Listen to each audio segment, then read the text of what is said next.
तो मीन्स की बात करेंगे आज हम, ठीक है। शुरू करें कहानी? अरे करें, कुछ बोलना चाहते हो आप लोग? ठीक है।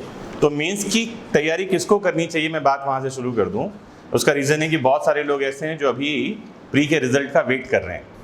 कुछ है जो तब तैयारी शुरू करेंगे जबकि उनका हो जाएगा प्री में उसके बाद। कुछ मतलब मैक्सिमम वैसे ही हैं, अराउंड 60% लोग ऐसे होंगे, 60-70% जो प्री के रिजल्ट के बाद मीन्स की तैयारी शुरू करेंगे। कुछ हैं जो तैयारी पहले शुरू कर चुके हैं और कुछ हैं जो भी रिवीजन मोड में, जिनके लगातार कॉल्स आ रहे हैं ये पूछने के लिए सर टेस्ट कब से स्टार्ट होगा। अगर आज टेस्ट स्टार्ट हो जाए तो टेस्ट देना चाहते हैं वो आज। क्लियर है? तो सबसे बढ़िया कौन है पता है? वो जिसने प्री एग्जाम देने के पहले ही मीन्स की तैयारी कर ली है। अभी मीन्स की तैयारी का समय एक्चुअली में नहीं है। ये ना तो नोट्स बनाने का समय है, ना क्वेश्चन आंसर याद करने का समय है, ना कुछ और करने का समय है। ये समय है रिवीजन करने का, और ये समय है हमारे पास में सिर्फ और सिर्फ टेस्ट में अपीयर होने के लिए, और कोई टाइम हमारे पास नहीं है। पहली बात तो आप लोग ये समझ लो। तो जो अभी जिनके प्री एग्जाम नहीं हुए हैं, जो नेक्स्ट ईयर प्री शायद देंगे, और अभी जो मीन्स की तैयारी कर रहे हैं, उनको बहुत सारी बधाई। पहली बात तो ये। दूसरी बात ये कि प्री, मैं बार बार ये कहता रहता हूँ, वापस से रिपीट कर दूँ कि प्री की तैयारी के लिए मीन्स के रिजल्ट की ज़रूरत या प्री के रिजल्ट की ज़रूरत के लिए किसी भी रिजल्ट की ज़रूरत नहीं है किसी एग्जाम की तैयारी के लिए। मीन्स अगर आपको मीन्स की तैयारी करनी है, ठीक है, क्या फ़र्क पड़ता है कट ऑफ कितना जा रहा है? उसका रीज़न ये है कि अगर कट ऑफ के अंदर आप नहीं आए, आपका रिजल्ट नहीं आया, आप क्वालिफाई नहीं कर पाए, ऐसा ना हो, अगर आप नहीं कर पाए तो क्या आप यहाँ से सीधे हिमालय निकलने वाले हो, संन्यास होने वाला है आपका, या सल्फास खरीद रखा है सुबह शाम 2-2 खाने वाले हो? अगर ऐसा कुछ है तो आपको रुकना चाहिए रिजल्ट तक। कैसा कि इसके बाद आपका दूसरा जीवन शुरू होने वाला है। ये 5-7 दिन आप खराब नहीं करना चाहते, ऐश कर लो, इसके बाद तो दुनिया छोड़ना ही है। ऐसे वाले अगर आप हो, जो कि किसी को नहीं करना चाहिए ना, मैं सरकास्टिकली बात कर रहा हूँ। कोई सोच रहा है अच्छा सल्फास खरीद के रखना है क्या, 2 जाते समय ले गए और मेरे ऊपर इल्जाम लगे 305 और 306 कोई एक का, पता नहीं आप कैसे हो, साउंड माइंड हो या साउंड माइंड हो, डिपेंड करता है। लेकिन अगर आप सिविल जज बनना ही चाह रहे हो, आपने सोच ही रखा है कि मुझे जुडिशरी में जाना ही है, तो कट ऑफ कुछ भी जा रहा है, आपको तो भी मेंस की तैयारी पुरजोर करनी चाहिए। कैसी? Full flashed. रिजल्ट कुछ भी हो रहा हो उसके परे, क्योंकि बहुत जल्दी वापस से नई वैकेंसी आने वाली है। कब आ जाएगी आपको पता भी नहीं चलेगा। जिस दिन वैकेंसी आएगी आप यही कहने वाले हो, वैकेंसी आ गई। आप हमेशा यही कहने वाले हो। वो कब आएगी वैकेंसी? जुलाई, अगस्त, सितंबर में वैकेंसी आ जाएगी। अभी मेंस का एग्जाम होगा जून में, अगर कोरोना ने ज़्यादा टेंशन नहीं दिया तो जून मेंस का एग्जाम होना तय है, ठीक है। 1 महीने बाद, मतलब 7 से 10 दिन 15 दिन बाद ही हमारा इंटरव्यू का डेट आ जाएगा। जुलाई लास्ट तक हमारा इंटरव्यू हो जाएगा, ठीक है। फिर आपका हनीमून पीरियड शुरू होगा, जिनका सिलेक्शन हो जाएगा उनका कब? सितंबर, अक्टूबर, नवंबर, दिसंबर। आराम करो, तब तक आपकी पोस्टिंग आ जाएगी। मीनवाइल नई वैकेंसी आ जाएगी वापस से सितंबर, अक्टूबर में। कितना टाइम बचा अक्टूबर के लिए? आज कौन सा महीना चल रहा है? अप्रैल, मई, जून, जुलाई, अगस्त, सितंबर, 5 महीने बचे। 5 महीने में तैयारी होना आप अपने आप में सफिशिएंट नहीं है। 5 महीने कैसे निकल जाएंगे पता नहीं चलेगा। नई वैकेंसी सामने खड़ी है। Is it clear? सभी को समझ में आ रही है बातें? मुझे उम्मीद है। हम बात करते हैं सीधे मीन्स के बारे में। मीन्स में आपके 4 पेपर होंगे। कितने पेपर? मैं कुछ आपको स्ट्रेटेजी समझाऊं, उसको लिखते भी चलना साथ में और समझते भी चलना। करना क्या है? अभी 2 महीने है ना, इस बारे में हम बात कर रहे हैं कि 2 महीने में हमको करना क्या है, और साथ ही हम ये भी समझने वाले हैं कि जिनके पास लंबा समय है उनको क्या करना है। दोनों अलग अलग बातें होंगी, इसको समझना, ठीक है। मैं दोनों चीज़ों को बहुत डिटेल में समझा रहा हूँ। क्लास में वो भी लोग हैं जो भी 2 महीने वाले हैं, क्लास में वो भी हैं जो भी 6 महीने वाले हैं। तो दोनों अपनी अपनी प्लानिंग समझ के चलना, ठीक है। तो पहली बात तो ये है कि मेंस में एक क्वेश्चन और आता है कई बार कि कट ऑफ कितना आता है। स्टूडेंट्स एक ही चीज़ के आसपास घूमते रहता है, कट ऑफ कितना आता है। आपको समझाऊं, जब कभी हम कट ऑफ की बात कर रहे हैं, इसका मतलब हम चाह रहे हैं बेस लाइन क्या है। We want to prepare for what? The baseline. Cutoff का मतलब होता है सबसे कम मार्क्स किसके आए जिसका क्वालिफाई हुआ। ध्यान से समझना मेरी बात। कट ऑफ का मतलब क्या? सबसे कम नंबर कौन लेके आया जो क्वालिफाई कर गया। क्या करना है जान के कम नंबर वाले की? किससे कंपैरिजन कर रहे हो आप अपना? जब हम पूछते हैं ना 2019 में मेंस का कट ऑफ कितना था, एक्चुअली हम क्या पूछ रहे हैं? सबसे कम नंबर लाके सिलेक्शन किसने लिया। क्या करना है जान के? आपको क्या जानना चाहिए कि टॉपर के मार्क्स कितने थे। अरे कंपैरिजन तो ठीक करो, कम से कम मेहनत कम करो, ज्यादा करो, बात की बात है। टारगेट तो अच्छा रखो। तो कट ऑफ कितना जा रहा है हमको जानने की जरूरत नहीं है। क्यों जरूरत नहीं है? उसका रीजन ये है कि कट ऑफ हमेशा डिपेंड करेगा कितने लोग एग्जाम में आए, उन लोगों का मेंटल लेवल क्या था, पेपर का लेवल क्या था। तो डिपेंड करता है कि कितने लोग मार्क्स लेकर आए, उसमें से बॉटम मार्क्स कौन लेकर आया। This is all about the theory of cut off. जो लोग जानना चाहते हैं। रिपीट करूँ वापस, एक समझ में आ रहा है कि पेपर का लेवल कैसा था। जैसे एग्जाम्पल के लिए इतने लोग मान लेते हैं एग्जाम में बैठे, इसमें से सबसे ब्रिलियंट कौन है, इसमें से, है ना, ओवरऑल ब्रिलियंट कौन है वो तो पता ही नहीं, उसके मार्क्स कितने थे, सबसे बॉटम कौन लेकर आया। जैसे एग्जाम्पल के लिए हमने क्लासरूम टेस्ट लिया 150 मार्क्स का, और बॉटम कितना आया, 38 किसी का मार्क्स आया। आप जानना चाहते हो क्लास में बॉटम किसका आया, 38। क्या आप उस 38 मार्क्स की तैयारी करना चाह रहे हो? Think of the moon you will win the sky, एक कहावत है। हाथी के बारे में सोचो तो पूंछ हाथ में लगता है। आप किसके बारे में सोचना चाह रहे हो? हाथी की पूंछ के बारे में, हाथ में आएगा गोबर। Is that clear? ठीक है, तो मेरा सोचना यह है कि कट ऑफ से आपको कोई लेना देना नहीं है। आपको क्या ध्यान रखना है, मेंस कितने मार्क्स का होगा, 400 मार्क्स का मेंस होगा, और आपको तैयारी करनी है इन पूरे 400 मार्क्स के लिए। पहली बात तो आप ये समझें। उसका रीजन ये है कि हमारे एग्जाम में कोई भी नेगेटिव मार्किंग नहीं है। क्या नहीं है? नेगेटिव मार्किंग मतलब ये कि अगर आपने एक क्वेश्चन का आंसर गलत दिया, सही आंसर नहीं दिया, तो उसका इंपैक्ट आपके दूसरे क्वेश्चन पर नहीं पड़ने वाला, बहुत हद तक, है ना। कब पड़ेगा वो मैं समझाता हूं। बहुत हद तक नहीं पड़ने वाला। कब पड़ेगा? जैसे मान लेते हैं पहला क्वेश्चन आपके एग्जाम का है, ठीक है, सिंपल सा क्वेश्चन है, समझ लेते हैं, आस्किंग अबाउट सिटीजनशिप, जैसे 2019 में आया ही है, ठीक है, sex based discrimination in citizenship. हम अभी करेंगे, क्वेश्चंस भी एग्जांपल लूंगा मैं। और आप जो है आर्टिकल से गलत कोट कर रहे हो। पहले ही क्वेश्चन में आप लिख रहे हो जेंडर इक्वलिटी के बारे में, कहां लिखा है, आप लिख रहे हो आर्टिकल 17 आपने एग्जांपल के लिए डाल दिया, और सिटीजनशिप आप लिख रहे हो पार्ट 3 इंडियन कॉन्स्टिट्यूशन में। जब आप इतना गलत चीजें लिखोगे तो पेपर चेक करने वाले के माइंड में क्या है, ये बोगस पेपर है। हो सकता है बाद के आंसर आपने अच्छे लिखे हो, लेकिन ये पहला जो आंसर है सामने वाले के माइंड में इतना नेगेटिव इंपैक्ट डालने वाला है कि आप समझने वाला, उसका आपके असर पड़ेगा आने वाले क्वेश्चन पर। ठीक है, नेगेटिव मार्किंग नहीं है, लेकिन पेपर चेक करने वाले की मेंटालिटी पर इंपैक्ट तो होगा ही होगा। तो नेगेटिव मार्किंग नहीं है, इसका क्या मतलब है, आपको सारे पेपर सॉल्व करने हैं। पहली बात तो क्या करना है, आपको 100% पेपर सॉल्व करना है, छोड़ना कुछ भी नहीं है। सबसे पहली बात तो ये समझें, है ना। क्या ट्रिक्स है, मैं ट्रिक्स भी समझाऊंगा आपको, पहली चीज। दूसरी बात ये कि हमारे पास जो 4 पेपर हैं, ठीक है, पेपर 1 आपके क्वेश्चंस भी लूंगा, कुछ पूछना हो आपको तो, है ना। Paper 2, paper 3 and paper 4। अगर आपके पास मेंस का पेपर है तो सामने हम रेफर करेंगे, अदरवाइज समझना। ये 2 पेपर एक दिन में होंगे, ये 2 पेपर एक दिन में होंगे। इसमें से जो पहला पेपर है और तीसरा पेपर है, इसमें आपको खूब सारा लिखना है। कितना सारा लिखना है? खूब सारा। एक पेपर में 12 क्वेश्चन है। कितने क्वेश्चन है? 12 क्वेश्चंस। यहां पर में है 12 क्वेश्चन। समझना 2 मिनट, है ना। स्ट्रेटेजी समझना, करना क्या है आपको। आपको 3 घंटे में इन 12 क्वेश्चंस के आंसर लिखने हैं। कैसे लिखेंगे, कितने वर्ड्स में लिखेंगे? क्योंकि जब आपका पेपर आता है, पेपर में कहीं नहीं लिखा कि एक क्वेश्चन के लिए मार्क्स कितने हैं, सॉरी, एक पेपर कितने वर्ड्स में, एक क्वेश्चन कितने वर्ड्स में लिखना है, ये नहीं लिखा। ना तो सामने इंस्ट्रक्शन में कहीं लिखा हुआ है, ना अंदर ही लिखा है। पहला क्वेश्चन जो है 8 नंबर का है। कितने नंबर का? दूसरा क्वेश्चन 8 नंबर का है। कहीं नहीं लिखा कितने वर्ड्स में लिखना है, रेस्ट्रिक्शंस नहीं है। मतलब आप 8 वर्ड, तो 8 नंबर के क्वेश्चन कितने वर्ड्स में लिख सकते हो? 800, 1000, 5000, जितना आता है, एक पेपर पूरा वही लिखते रहो। क्योंकि क्वेश्चन पहला क्या आया हुआ है, क्वेश्चन है describe the protection in respect of conviction for an offence as provided in constitution, compare the same with the analogous provisions in criminal law. जो इंस्ट्रक्शन से 3 पॉइंट्स यहाँ है। पहला लिखा है all questions are compulsory, answer to all questions must be given in one language, either in Hindi और English. In case of any ambiguity between English and Hindi version of the question, the English version shall prevail.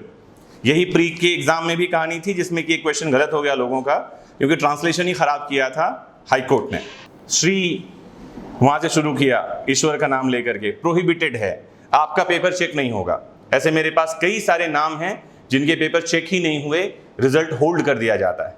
इसके अलावा design, अगर आपने एक answer complete किया, answer complete करने के बाद अगर कोई आप लहरें बनाते हो तारे के साथ में, है ना, डोंट डू दिस। अब ऐसे लोगों की प्रैक्टिस होती है ना, या आप ऐसे ऐसे लाइनें बनाते हो, ऐसे वाले 2 समानांतर रेखाएं और ये 2 नजरें देख रही हैं किसी को, है ना। आपको एक सिंपल लाइन खींच करके अपने आंसर को खत्म करना है। जहां आंसर खत्म हो जाएगा एक सिंपल लाइन खींच दें अगर जरूरी है तो, अदरवाइज उसकी भी जरूरत नहीं है। क्लियर है? लिखा है सप्लीमेंट्री शीट। सप्लीमेंट्री शीट का मतलब है आप जितना चाहो उतना लिख सकते हो, कोई रेस्ट्रिक्शंस नहीं है। जैसे MPCJ का जो एग्जाम होता है या दूसरे स्टेट्स में बहुत सारे जुडिशरी का एग्जाम होते हैं, तो वहां पर क्वेश्चन के नीचे ही आंसर के लिए स्पेस दिया होता है, इतनी ही जगह में लिखना है आपको, यहाँ ऐसी कोई रेस्ट्रिक्शंस नहीं है। क्लियर बात है? फिर तीसरा जो आपके लिए इंपॉर्टेंट इंस्ट्रक्शन है वो लिखा है writing all the answers must be clear and legible. If the writing of answer book written by any candidate is not clear or is illegible in view of valuer, then the valuation of such answer book may not be done. लिखा है आपकी writing पठनीय होनी चाहिए, इतना होना चाहिए कि पढ़ पाए अगला। ठीक है, घसीटा राइटिंग में मत लिखो, बाकी तो सब ठीक है। क्लियर है? तो इसमें कहीं भी नहीं लिखा कितने वर्ड्स में आपका आंसर होना चाहिए, तो लोगों को कंफ्यूजन होता है कि इसका आंसर कितने वर्ड्स में लिखें। तो मेरा समझना ये है, साइकोलॉजी ये कहती है साधारण आदमी, आम आदमी, कैसा आदमी? आम आदमी जो चिट्टी बाबू नहीं है, ठीक है, वो 3 घंटे में अगर नॉन स्टॉप लिखेगा तो मैक्सिमम 3500 लिख सकता है वर्ड्स। कितने वर्ड्स? कितने शब्द? 3500 से 3600 के आसपास शब्द वो लिख सकता है। कैसे आदमी की बात कर रहा हूं मैं? जिसकी साधारण स्पीड है। ठीक है, इसका क्या मतलब हुआ? इसका मतलब ये हुआ कि एक क्वेश्चन का आंसर 300 शब्द से ज्यादा नहीं जाना चाहिए। अरे कितना हुआ? मैक्सिमम 300 वर्ड्स, तब जाकर के आप इस लिमिट तक पहुंच पाएंगे। लेकिन मैंने बताया 3600 इज दी लास्ट कैपेसिटी, मतलब उसको आप ब्रीच नहीं कर सकते, उसके आगे नहीं जा सकते। अब 3600 शब्द लिखने के लिए आप लगातार लिखते तो रहोगे नहीं, सोचोगे भी ना, थोड़ी देर सोचोगे, थोड़ी देर पेन बदलोगे, पता नहीं क्या क्या करोगे, स्केल निकालोगे, मार्जिन खींचोगे, फिर देखोगे कौन क्या लिख रहा है। फिर मान लो किसी ने सप्लीमेंट्री शीट मांगी तो चौंकोगे थोड़ा सा, हैं ये क्या हो गया। बीच में लोग ऐसे झटका देते रहेंगे, शीट हैं, हमारा तो एक पेज ही नहीं हुआ, ये क्या कर रहा है। और फिर प्रॉब्लम कहाँ है? उसकी वाली साड़ी मेरी साड़ी से सफेद कैसे? मेरे नहीं आ रहा, उससे प्रॉब्लम नहीं, वो क्यों लिख रहा? हार्ट बीट बढ़ती चली जाती है। मतलब 3600 वर्ड्स एक्चुअली हम नहीं लिख सकते, इस कैपेसिटी पे हमको जाना ही नहीं है। हमको कहाँ जाना है? हमको जाना है 250 वर्ड्स में। कितनी कैपेसिटी होनी चाहिए मैक्सिमम? 250 शब्द। तो कितने कम हो गए भैया? पर क्वेश्चन 50 शब्द कम हो गए, मतलब लगभग 600 शब्द कम हो गए। मतलब आपको कितने वर्ड्स लिखने हैं? 3000 शब्द आपको मैक्सिमम लिखना है। और ये कब आप यहां तक पहुंच पाएंगे? जब आपके पास प्रैक्टिस होगी। क्या होगी? प्रैक्टिस। क्योंकि जहां कहीं आपको आंसर अच्छा लगेगा, आपको क्या लगेगा कि ये भी लिख दूं और ये भी लिख दूं। ध्यान रखना, 8 नंबर के क्वेश्चन में आपको 15 नंबर नहीं मिलेंगे। क्या नहीं मिलेगा? 8 नंबर के क्वेश्चन में मैक्सिमम 7 नंबर आपको मिलेंगे। 8 में से 8 किसी को नहीं मिलता। कितने मिलेंगे मैक्सिमम? 7 मार्क्स। तो करना क्या होगा? उसके लिए हमको उतना ही लिखना है जितना क्वेश्चन में इंपॉर्टेंट है। अभी क्लियर हुई बात? पहले तो कोई दिक्कत तो नहीं। और करना क्या होगा आपको? जब आप प्रैक्टिस करेंगे अभी, तो प्लीज चेक करें कितने वर्ड्स में लिख पा रहा हूं। जैसे एक आंसर आपने लिखा याद करके, है ना, नकल करने वाली नहीं, किताब देख करके आपने लिखा उसकी बात नहीं कर रहा। आपने याद किया, याद करने के बाद आंसर लिखा, फिर वर्ड्स चेक करें कितने वर्ड्स हुए। अगर वो 300 शब्दों में चला गया तो कोशिश करें 30-40 शब्द कम करने के लिए। अच्छा, 300 वर्ड्स बहुत कम होते हैं ना, बहुत ऐसा मत सोचना बहुत सारा लिखना पड़ता है, बहुत कम होते हैं। 4 या 5 पैराग्राफ में 300 शब्द पहुंच जाएंगे, बहुत कम होता है। क्लियर है? तो जहां कहीं आप 350-400 में पहुंच रहे हैं तो सोचें कौन वाली लाइन आपने बेकार लिख रखी है, काटें उसको, करेक्ट करें और फिर से वो आंसर लिखें। कोशिश करें 250 वर्ड्स के आसपास आप रुक जाएं। उसका रीजन है आपका पेपर नहीं कंप्लीट होगा, अदरवाइज आप लिखते तो चले जाओगे, 10th नंबर के क्वेश्चन तक आते आते टाइम अप हो जाएगा। 3 घंटे हो चुके हैं, दोनों क्वेश्चन के आपको आंसर आते रहेंगे फिर भी नहीं लिख पाओगे आप। तो कम इसीलिए नहीं लिखना क्योंकि आपको नहीं आता, कम लिखना है क्योंकि सारे क्वेश्चन हम अटेम्प्ट कर सकें। अभी क्लियर है कहानी? ध्यान रहेगा।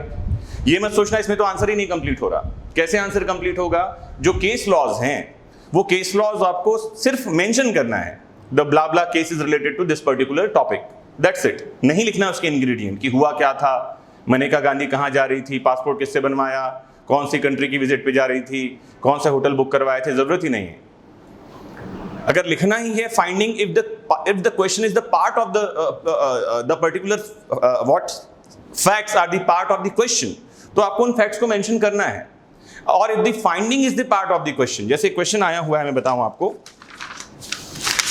पेपर नंबर 3 में आप देखें, एक अच्छा क्वेश्चन है, मैं सुबह ही देख रहा था। Question number 7, paper number 3 last year 2019, question number 7, Indian penal code. लिखा है what is an unlawful assembly, who is said to be the member of an unlawful assembly, When is a member of an unlawful assembly constructively liable for the offense committed by any other member of the assembly? Can less than 5% be convicted with the aid of section 149? कितने question हो गए इसमें? देखो, एक question है 8 number का। पहला question है what is an unlawful assembly. First question, what is the unlawful assembly. मैं इसको आपको बता भी दूं कैसे करना है। क्वेश्चन नंबर 7 मैं आपको समझा रहा हूं पेपर नंबर 3 का। एक है व्हाट इज अनलॉफुल असेंबली। तो जब आप आंसर लिखें तो क्या लिखें? हेडिंग डालें अनलॉफुल असेंबली। कितने नंबर मिलेंगे इसमें? डेफिनेशन में 2 नंबर मिलेंगे आपको। कितने नंबर? तो लिखना क्या है आपको लिखना है unlawful assembly means assembly of 5 और more persons in respect to these 5 things, section 141 IPC. और वो 5 बातें जो लिखी है 141 की, वो आपको एक एक लाइन, पूरे शब्द लिखने की जरूरत नहीं है। जैसे एक वर्ड है to overawe the government, इतनी ही बात लिखो। To commit any offence. Clear है? मेरी बात समझ में आ रही है? पॉइंट वाइज 5 बातें लिख दो। Section 141 IPC provides the definition of unlawful assembly. 2 में से 2 नंबर मिलेंगे, 1 नंबर नहीं कट रहा आपका। दूसरा बात लिखा है who is said to be the member of unlawful assembly. कौन है ये? तो दूसरी हेडिंग क्या आनी चाहिए आपको? हेडिंग लिखो, क्या दूसरा हेडिंग आना चाहिए the member of unlawful assembly. Unlawful assembly, ये दूसरी हेडिंग आ गई आपकी उसी पेपर में, उसी क्वेश्चन में। कौन है मेंबर अनलॉफुल असेंबली का? सॉरी, हाँ, कौन है 142? किसको कहेंगे अनलॉफुल असेंबली का मेंबर? सॉरी,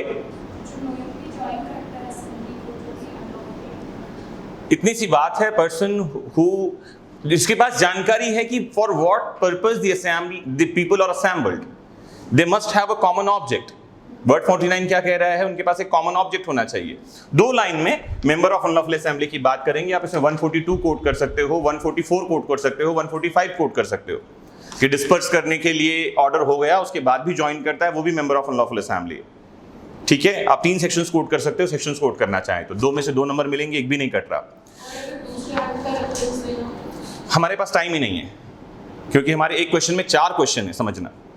और अगर आप देना चाहो, अगर आप समझना कि अगर आप सोच रहे हो कि हम कुछ और सेक्शंस, जैसे आप सीआरपीसी कोड करना चाहते हो, 129, 123, 124 प्रोसीजर दे रखा है, एक लाइन में कोड कर सकते हो करना चाहो। The procedure to disperse the unlawful assembly is given under CrPC section 129 to 133। आप देना चाहो तो दे सकते हो, कहीं कोई प्रॉब्लम नहीं है। ठीक है, अगर आपके पास टाइम है। मैंने कहा सिर्फ किस पर डिपेंड करेगा? टाइम मैनेजमेंट पर। कुछ अलग तो करना ही होगा, ये बात और है ना। डू समथिंग डिफरेंट कि बाकी से 1 नंबर ज्यादा मिले। तीसरा क्वेश्चन ये है when is member of an unlawful assembly constructively liable for the offence committed by any other member of that assembly. ठीक है, तीसरा बात कर रहा है विकेरियस लायबिलिटी और कंस्ट्रक्टिव लायबिलिटी के बारे में। क्या शब्द है? Constructive liability of the member. समझना, मैं हेडिंग बता रहा हूं, आप हेडिंग क्या लिखेंगे। ये हेडिंग्स आपको करनी ही है। अगर आपने ये हेडिंग्स कर दी तो आपके मार्क्स कहीं नहीं कट रहे, समझना। किसी गाइड बुक में आपको ये पैटर्न नहीं मिलेगा। मैं जो समझाना चाह रहा हूं आपको, एग्जाम चेक करने वाले के लिए क्या करना है, इजी बनानी है चीजों को। उसको पता है 8 नंबर है, 2 नंबर यहां मिल गया, 2 मिल गया, 2 यहां मिल गया, 6 नंबर आपके ऐसे ही मिल चुके हैं। 2 नंबर और आपको दिलवा रहा हूं। 8 में से 8 देना उसकी मजबूरी है। मजबूरी में काटेगा तो 7 नंबर देगा। कहां काटेगा नंबर बताओ ना। अरे स्पेस कहां है? समझो आप एग्जामिनर हो, आप नंबर कहां काटोगे? तो when the person is constructively liable, तो हम जब बात कर रहे हैं थियरी ऑफ जॉइंट लायबिलिटी की, if a person is a member of an unlawful assembly having the common object, will he be liable? Yes, he will be liable constructively, whether he is participating in the offense or not. Being the part of assembly itself, उस विधि विरुद्ध जमाव का सदस्य होना ही उसके लिए दंड का प्रावधान करता है। अगर आप केस कोट करना चाहो तो कर दो, बारेंद्र कुमार घोष वर्सेस एम्पेरर। वो जो खड़े रहकर इंतजार करते हैं वो भी जिम्मेदार होते हैं, दे ऑल्सो सर्व। खत्म हो गई बात। चौथा एक क्वेश्चन इसमें और है, लिखा है Can less than 5 persons be convicted with the aid of section 149? इसे कहता हूं मैं टेलेंडर क्वेश्चन। कैसा प्रश्न है ये? पुछल्ला प्रश्न। इसका आंसर आप बैरेक से नहीं ला पाओगे। वो पूछना चाह रहे हैं क्या किसी केस में सुप्रीम कोर्ट ने 5 से कम लोगों को भी कन्विक्ट किया है? This is the question. अगर आपको केस याद है, अगर आप आईपीसी की क्लास में मेरे ठीक से बैठे हुए हो, या आपने प्री की तैयारी ठीक से कर रखी है। मैं भी बताता हूँ स्टेजेस क्या हैं इसके तैयारी करने के। प्री की तैयारी ठीक से कर रखी है तो आपको पता होगा कि क्या है जॉइंट लायबिलिटी का कॉन्सेप्ट। क्या 5 आदमी चाहिए ही चाहिए? अगर आपने सिर्फ बेरिक पढ़ रखा है तो थियरी ये कहती है हाँ 5 आदमी चाहिए, ठीक है, 4 को कॉन्विक्ट नहीं कर सकते। अरे 5 होंगे तभी तो लिखा है ना 5 और मोर पर्सन्स, लेकिन ऐसा है नहीं। मैं आपको ये बात समझाऊं, ठीक से समझना।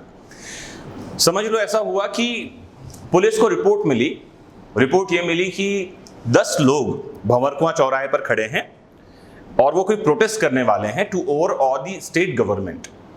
राज्य सरकार को आतंकित करने के लिए कोई एक प्रोटेस्ट करना चाह रहे हैं, विरोध करना चाह रहे हैं, इसके लिए जमा हो गए हैं 10 जने। खबर मिली एसडीएम साहब को या खबर मिली किसको, पुलिस को, किसी को भी खबर मिली, जैसा भी हुआ, और वहां चले गए अरेस्ट करने के लिए। अगर आपको याद है सेक्शन 108 हमारे पास है सीआरपीसी का, जहां कोई राजद्रोहात्मक बात फैला रहा है, डिसेमिनेटिंग सेडिशियस मैटर्स, को अरेस्ट करने की पावर है, पुलिस को दे दिया, एग्जीक्यूटिव मजिस्ट्रेट को दे दिया, ठीक है। अब जैसे ही वहां पर में पुलिस बल पहुंचा, 3 लोग पाए गए। कितने लोग पाए गए? इसको अरेस्ट कर लिया 3 लोगों को। क्या इन 3 को अनलॉफुल असेंबली के लिए कन्विक्ट किया जा सकता है? This is the question and the answer is yes. क्योंकि हमारी थियरी 149 की ये नहीं कहती कि 5 लोगों को ही कन्विक्ट किया जाएगा, वो कहता है 5 या अधिक लोग होने चाहिए। तो क्या करेंगे? 3 के खिलाफ नामजद एफआईआर होगा, विद नेम जिसे कहते हैं, और बाकी 7 लोगों के खिलाफ अनाम एफआईआर होगा। वो कौन थे हमको नहीं पता, या ये 3 लोगों ने नाम बताया कि ये लोग और हमारे साथ थे, पकड़े नहीं गए वो। तो कितने लोग होने चाहिए? ध्यान से समझना मेरी बात को। जैसे हमारे पास एक क्वेश्चन आता है डेकोइटी वाला, कितने लोग होने चाहिए? क्या 2 को कन्विक्ट कर सकते हैं? कर सकते हैं अगर वहां 5 लोग थे तो। ध्यान रखना, अगर है इफ 5 और more persons are there 2 can be convicted, कोई प्रॉब्लम नहीं है। बाकी 3 को बाद में करेंगे जब पकड़े जाएंगे वो। लेकिन पता चला 2 ही लोग थे तो क्या कन्विक्शन हो सकता है? नहीं। डेकोइटी के लिए 5 चाहिए, अनलॉफुल असेंबली के लिए 5 चाहिए। अगर ये प्रूव होता है कि 3 ही लोग थे तब तो कन्विक्शन नहीं होगा। क्लियर है? तो पहली बात तो ये कि आपको कोई केस नहीं याद आ रहा, समझना, लेकिन थियरी पता है। तो क्या करेंगे आप? क्वेश्चन लिखा है can less than 5 persons be convicted with the aid of section 149। तो आपको वहां सेक्शन 149 कोट करना है जो कहता है 5 और more persons assembly with the common object. 5 या ज्यादा लोग अगर कॉमन ऑब्जेक्ट रखते हैं तो ही उनको सजा मिलेगी। क्वेश्चन है can less than 5 persons be convicted? Answer is yes. If it has been duly proved that 5 or more persons were there with having the common object, 3 can be convicted. Yes, 3 can be convicted. और अगर आप इसमें case coat कर दो, एक case बहुत बढ़िया renowned case है 1954 का, दिलीप सिंह वर्सेस स्टेट। अगर आपको याद है, नहीं याद है तो क्या करना है समझना, बहुत सारे केसेस याद नहीं आएंगे एग्जाम में, है ना, तो वहां परेशान नहीं होना। तो आप क्या कहो, लिखना in a renowned case it was held by the honourable supreme court that yes 3 persons can be convicted for the with the aid of section 149 for forming any unlawful assembly. कितने नंबर हुए आपके? 8 number अभी भी पके हुए हैं। अगर आपने एक केस नहीं कोट किया, उसको एक मौका मिलेगा 7 नंबर देने का। आपने बारेंद्र कुमार घोष कोट कर ही दिया है, एक केस आपने दे ही दिया है, आपका आंसर परफेक्ट है। इससे बढ़िया आंसर नहीं लिखा जा सकता, believe me, no one can write better than this answer. Clear हुआ? क्योंकि आपने एक क्वेश्चन को कई पार्ट में डिवाइड किया है। मुझे उम्मीद है आपको बात समझ में आ रही है। तो इंग्रेडिएंट क्या हुए क्वेश्चंस के? सबसे पहला reference of law with sections. ध्यान रखना, सेक्शंस हमको अप्रोप्रिएट एग्जैक्ट सेक्शन चाहिए। अगर आपको सेक्शन नहीं याद आ रहा, फॉर एग्जाम्पल, ऐसा भी होगा कई बार, है ना, ऐसा हो नहीं, है ना, मैं बोल रहा हूं इसका मत समझना कि सर ऐसा बोल रहे हैं, ऐसा नहीं होगा। आपको एग्जाम में सारे सेक्शंस याद आ जाएंगे। जो नहीं याद आएगा, मेरी आवाज आएगी इसका सेक्शन ये है, ऐसा लिखो करके। लेकिन फिर भी कंफ्यूजन हो, सेक्शन मत कोट करना। क्या लिखना? Under Indian penal Code the doctrine of joint liability says this. कोई जरूरत नहीं सेक्शन कोट करने की। आपको अगर नहीं याद आ रहा, याद आ रहा है तो सेक्शन के साथ चैप्टर भी कोट करो। क्या करो? चैप्टर, इतनी डिटेल में जाओ कि chapter this, section this, paragraph this, अगर आपको याद आ रहा है तो, क्योंकि वो आपका आंसर बहुत डिस्टिंग्विश करेगा। नहीं तो कोई बात नहीं, लिखो, क्योंकि आपके पास हेडिंग तो लिखा ही हुआ है ना, आईपीसी सीआरपीसी, लिखो Indian penal code provides this definition, खत्म हो गई बात। मैंने बताया इन अ रिनाउंड केस, लिखो एक महत्वपूर्ण वाद में माननीय सर्वोच्च न्यायालय ने अवधारित किया कि, खत्म बात। झूठ तो आप लिख ही नहीं रहे ना, सच है। और हर एक बात समझना जो कि क्वेश्चन एग्जाम में पूछा जा रहा है, ऐसे वाले टेलेंडर क्वेश्चन जो कि आपके सेक्शन में नहीं है, समझना वो किसी केस से ही डिराइव हुआ है, आपके दिमाग नहीं पूछ रहा। हमारा एमपी हाई कोर्ट आपकी बुद्धि नहीं पूछता। ये बात और है कि अभी जो क्वेश्चन प्री में आए, they can ask your what rational ability, reasoning capability, they can ask, otherwise वो नहीं पूछते। जहां भी कहीं क्वेश्चन उन्होंने पूछा है, इसका मतलब है वो जानना चाह रहे हैं केस में क्या डिसाइड हुआ। क्लियर है? ठीक है। अगर आपने ऐसा आंसर लिखा है तो आपको एग्जैक्ट आइडिया है कि आपने कितने नंबर का बनाया है। मतलब जैसे इसमें 4 में से 3 बनाया आपने, चौथा वाला आपको कंफ्यूजन है, 4 क्वेश्चन है तो आपको आइडिया क्या रहेगा, 6 नंबर का मैंने सही बनाया, 2 नंबर में कंफ्यूजन है। मान लेते हैं आपने ये चौथा वाला आंसर गलत ही लिख दिया, आपने लिख दिया no 3 persons can not be convicted with the aid of section 149। कोई बात नहीं, आपके 3 आंसर तो सही है ना, 6 नंबर तो आपको पका हुआ है। आपका सिर्फ लास्ट वाला लाइन कटेगा, आपका आंसर पूरा नहीं कट रहा, क्योंकि आपने डिस्टिंग्विश कर रखा है क्वेश्चंस को। Is it clear? मेरी बात समझ में आ रही है आप सभी को? मार्क्स मिलेंगे नहीं, कटेंगे नहीं, मार्क्स मिलेंगे नहीं, कटेंगे बोलना गलत हो जाएगा। जैसे मैंने बताया ये 2 नंबर का क्वेश्चन है ना, 1 नंबर आपको मिलेगा, 1 नंबर नहीं मिलेगा। रीजन से मतलब नहीं है, क्योंकि सब लिख रहे हैं ना। समझना, पूरी क्लास बैठी है, पूरी क्लास ने इस क्वेश्चन का आंसर लिखा yes 3 persons can be convicted, सबने लिखा। इसने लिखा कि दिलीप सिंह वाले केस में सुप्रीम कोर्ट ने डिसाइड किया है, क्या मुझे सबको 2 नंबर देना चाहिए? आप हो जज, समझो आप क्या करोगी? बाकी सबको 1.5 या 1 नंबर दूंगा ना, होगा ना ये, दैट्स इट। और सिलेक्शन किसका होगा? जो दूसरों से आधा नंबर ज्यादा लाएगा। सबको जनरल समझना कि एवरेज मार्किंग सबको मिलती है, आपको किसी क्वेश्चन में 0 मार्क्स नहीं मिलेंगे। 8 में से 4 नंबर 3 नंबर सबको मिलेगा। अगर आपने कभी मींस पहले आप में से किसी ने लिखा है तो आपको आइडिया होगा, एवरेज मार्किंग सबको मिलती है। मतलब अगर 400 नंबर का पेपर है तो 180 से लेकर 200 नंबर के आसपास सबको मिलेंगे, सभी को। किसी ने कुछ भी लिखा उतना नंबर उसको मिलेगा। और कट ऑफ मान लो चला गया 250, तो क्या लगेगा, अरे 50 ही नंबर कम आया। ना ना ना, वो 50 नंबर सिलेक्शन वालों के लिए, वो आधा नंबर 1 नंबर एक्स्ट्रा वही सिलेक्शन लेकर देगा। क्लियर है? और कई बार आधा नंबर भी, मेरा एक स्टूडेंट है परमानंद सड़ोरिया, अभी तो जुडिशियल मजिस्ट्रेट बन गया, वो सिर्फ आधे नंबर से रहा है। वो 306.5 मार्क्स उसके आए थे और 307 कट ऑफ गया था। तो वो आधा नंबर भी मैटर करता है, मतलब वो 1.5 नंबर भी दे सकते हैं आधा नंबर काट के। क्लियर है? और वो आधा नंबर कहाँ मिलेगा? वो मिलेगा केस में, वो मिलेगा एग्जाम्पल में, वो मिलेगा सेक्शन में, वो मिलेगा ऐसे डिस्टिंग्विश राइटिंग में। क्लियर है? फिर आगे चल रहा हूं मैं। पेपर 1 का पहला ही क्वेश्चन लेते हैं। फर्स्ट क्वेश्चन लास्ट ईयर का पेपर है। क्वेश्चन है, describe the protection in respect of conviction for an offence is provided in constitution. अब जब ये बात ये कर रहा है कि संविधान में दोष सिद्धि के देखना समझना 2 बातें हैं, अरेस्ट और कॉन्विक्शन। अरेस्ट से प्रोटेक्शन कहां है? 22 में, read with section 21, read with section 19 में जो आपको लिबर्टी, स्वतंत्रता की बात कर रहा है, वो किससे संरक्षण है? अरेस्ट से। 21 जो पर्सनल लिबर्टी की बात कर रहा है, अरेस्ट से रिलेटेड है। 22 रिलेटेड ही अरेस्ट से है। लेकिन बात हम कर रहे हैं कॉन्विक्शन से। इसका सीधा मतलब है, they are asking about the theory और डॉक्ट्रिन ऑफ डबल जेपार्डी। किसके बारे में बात कर रहे हैं? दोहरे दंड से संरक्षण के बारे में वो बात कर रहे हैं। तो आपको क्या करना है, सीधे आपको जाना है डॉक्ट्रिन ऑफ डबल जेपार्डी में, बात उसके बारे में ही करनी है, फालतू घूमना नहीं है। 19, 20, 21, 22 में ज्ञान नहीं बघारना। मैंने बोला जैसे ही ऐसा आएगा ना, हमको क्या लगेगा, इतनी सारी बातें हैं, यहां से शुरू करते हैं आर्टिकल 19 से, कि personal liberty is a fundamental right and no person can be convicted because conviction is a kind of restriction in personal liberty। भाग घूमो ही मत यहाँ वहाँ, क्योंकि आपके पास समय कम है। सीधे कहाँ जाएंगे हम? आर्टिकल 20 सब आर्टिकल 2 सीधे जंप करो। 20 में 3 आर्टिकल्स हैं, एक में एक्स पोस्ट फैक्टो है, एक में सेल्फ इंक्रिमिनेशन है। बकवास करने की जरूरत ही नहीं है, टू द पॉइंट आंसर। कहाँ जाओ सीधे? Article 20 sub article 2 talks about double जेपार्डी।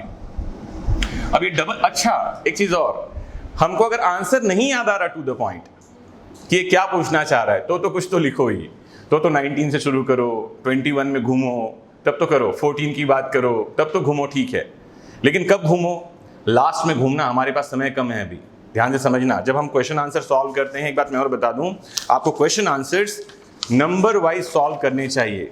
Means जब आप जाएंगे, पहला टॉपिक है कॉन्स्टिट्यूशन ऑफ इंडिया, आप हेडिंग डालें, क्वेश्चन नंबर 1 का आंसर पहले नंबर पे ही आना चाहिए। ऐसा नहीं होगा कि हम स्टार्ट करें मिक्स क्वेश्चन से, पहले क्वेश्चन नंबर 12 सॉल्व कर रहे हैं। Don't do this. ऐसा लिखा नहीं है, ऐसा नहीं करना, ऐसा नहीं लिखा।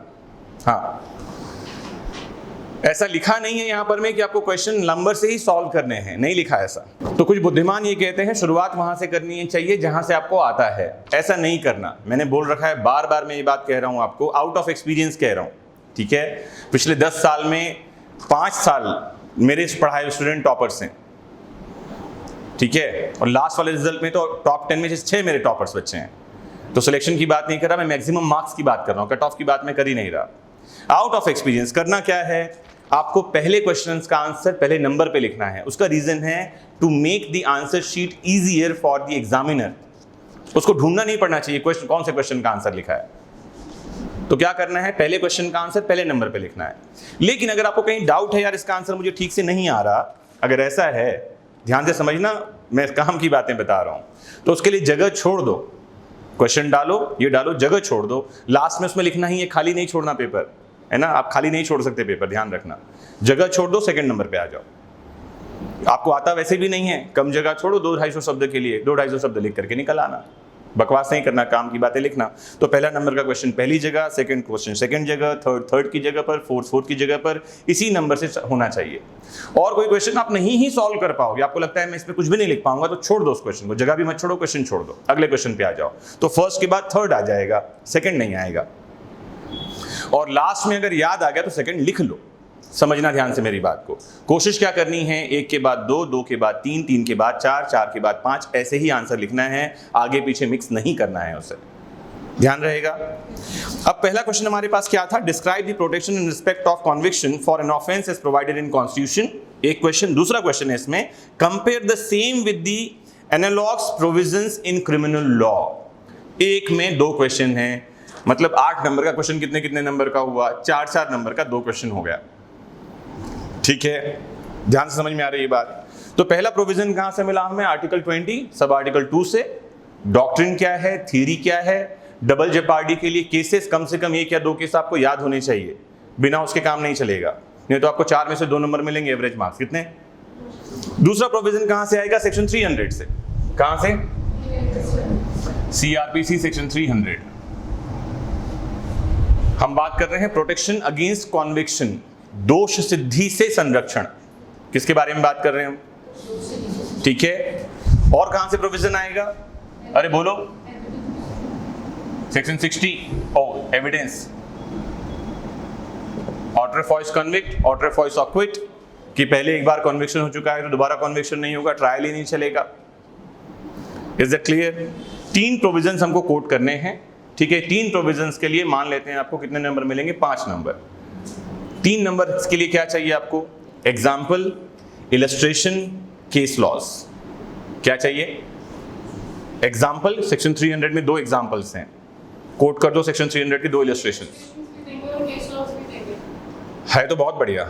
आपको क्या करना चाहिए, यहां पर आप कोट करें क्या, एक केस कम से कम, यहां कम से कम एक जो है आप इलस्ट्रेशन कोट करें, और यहां आप एक लैटिन मैगजीन कोट कर दो जो आपको याद है, autrefois convict, autrefois acquit, extra marks, extra mark, extra mark.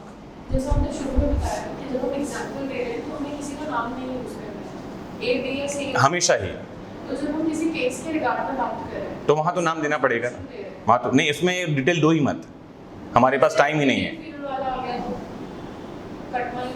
तो दे सकते हो ना, कोई प्रॉब्लम नहीं, तो वहां नाम यूज होगा, बिल्कुल होगा, बिल्कुल नाम यूज होगा, बिल्कुल, है ना। आर वर्सेस बेडिंगफील्ड कोर्ट ही, आप केस ही कोर्ट कर रहे हो ना, ठीक है। एग्जाम्पल्स बनाने के लिए, जब आप एग्जाम्पल बनाओ ना, फॉर एग्जाम्पल, अच्छा अलग अलग चीजें हैं, case law, illustration, example. Case law आएगा विद साइटेशन, है ना, आर वर्सेस बेडिंगफील्ड, अगर ये याद है ठीक है, नहीं तो वो अपने आप में ही बता रहा है कि कोई केस है। इलस्ट्रेशन आएगा सेक्शन से, सेक्शन 300 इलस्ट्रेशन सेज और प्रोवाइड्स। एग्जाम्पल आएगा फॉर एग्जाम्पल, आप एग्जाम्पल बना रहे हो, A says to B और C says to D, आप एग्जाम्पल बनाते हो।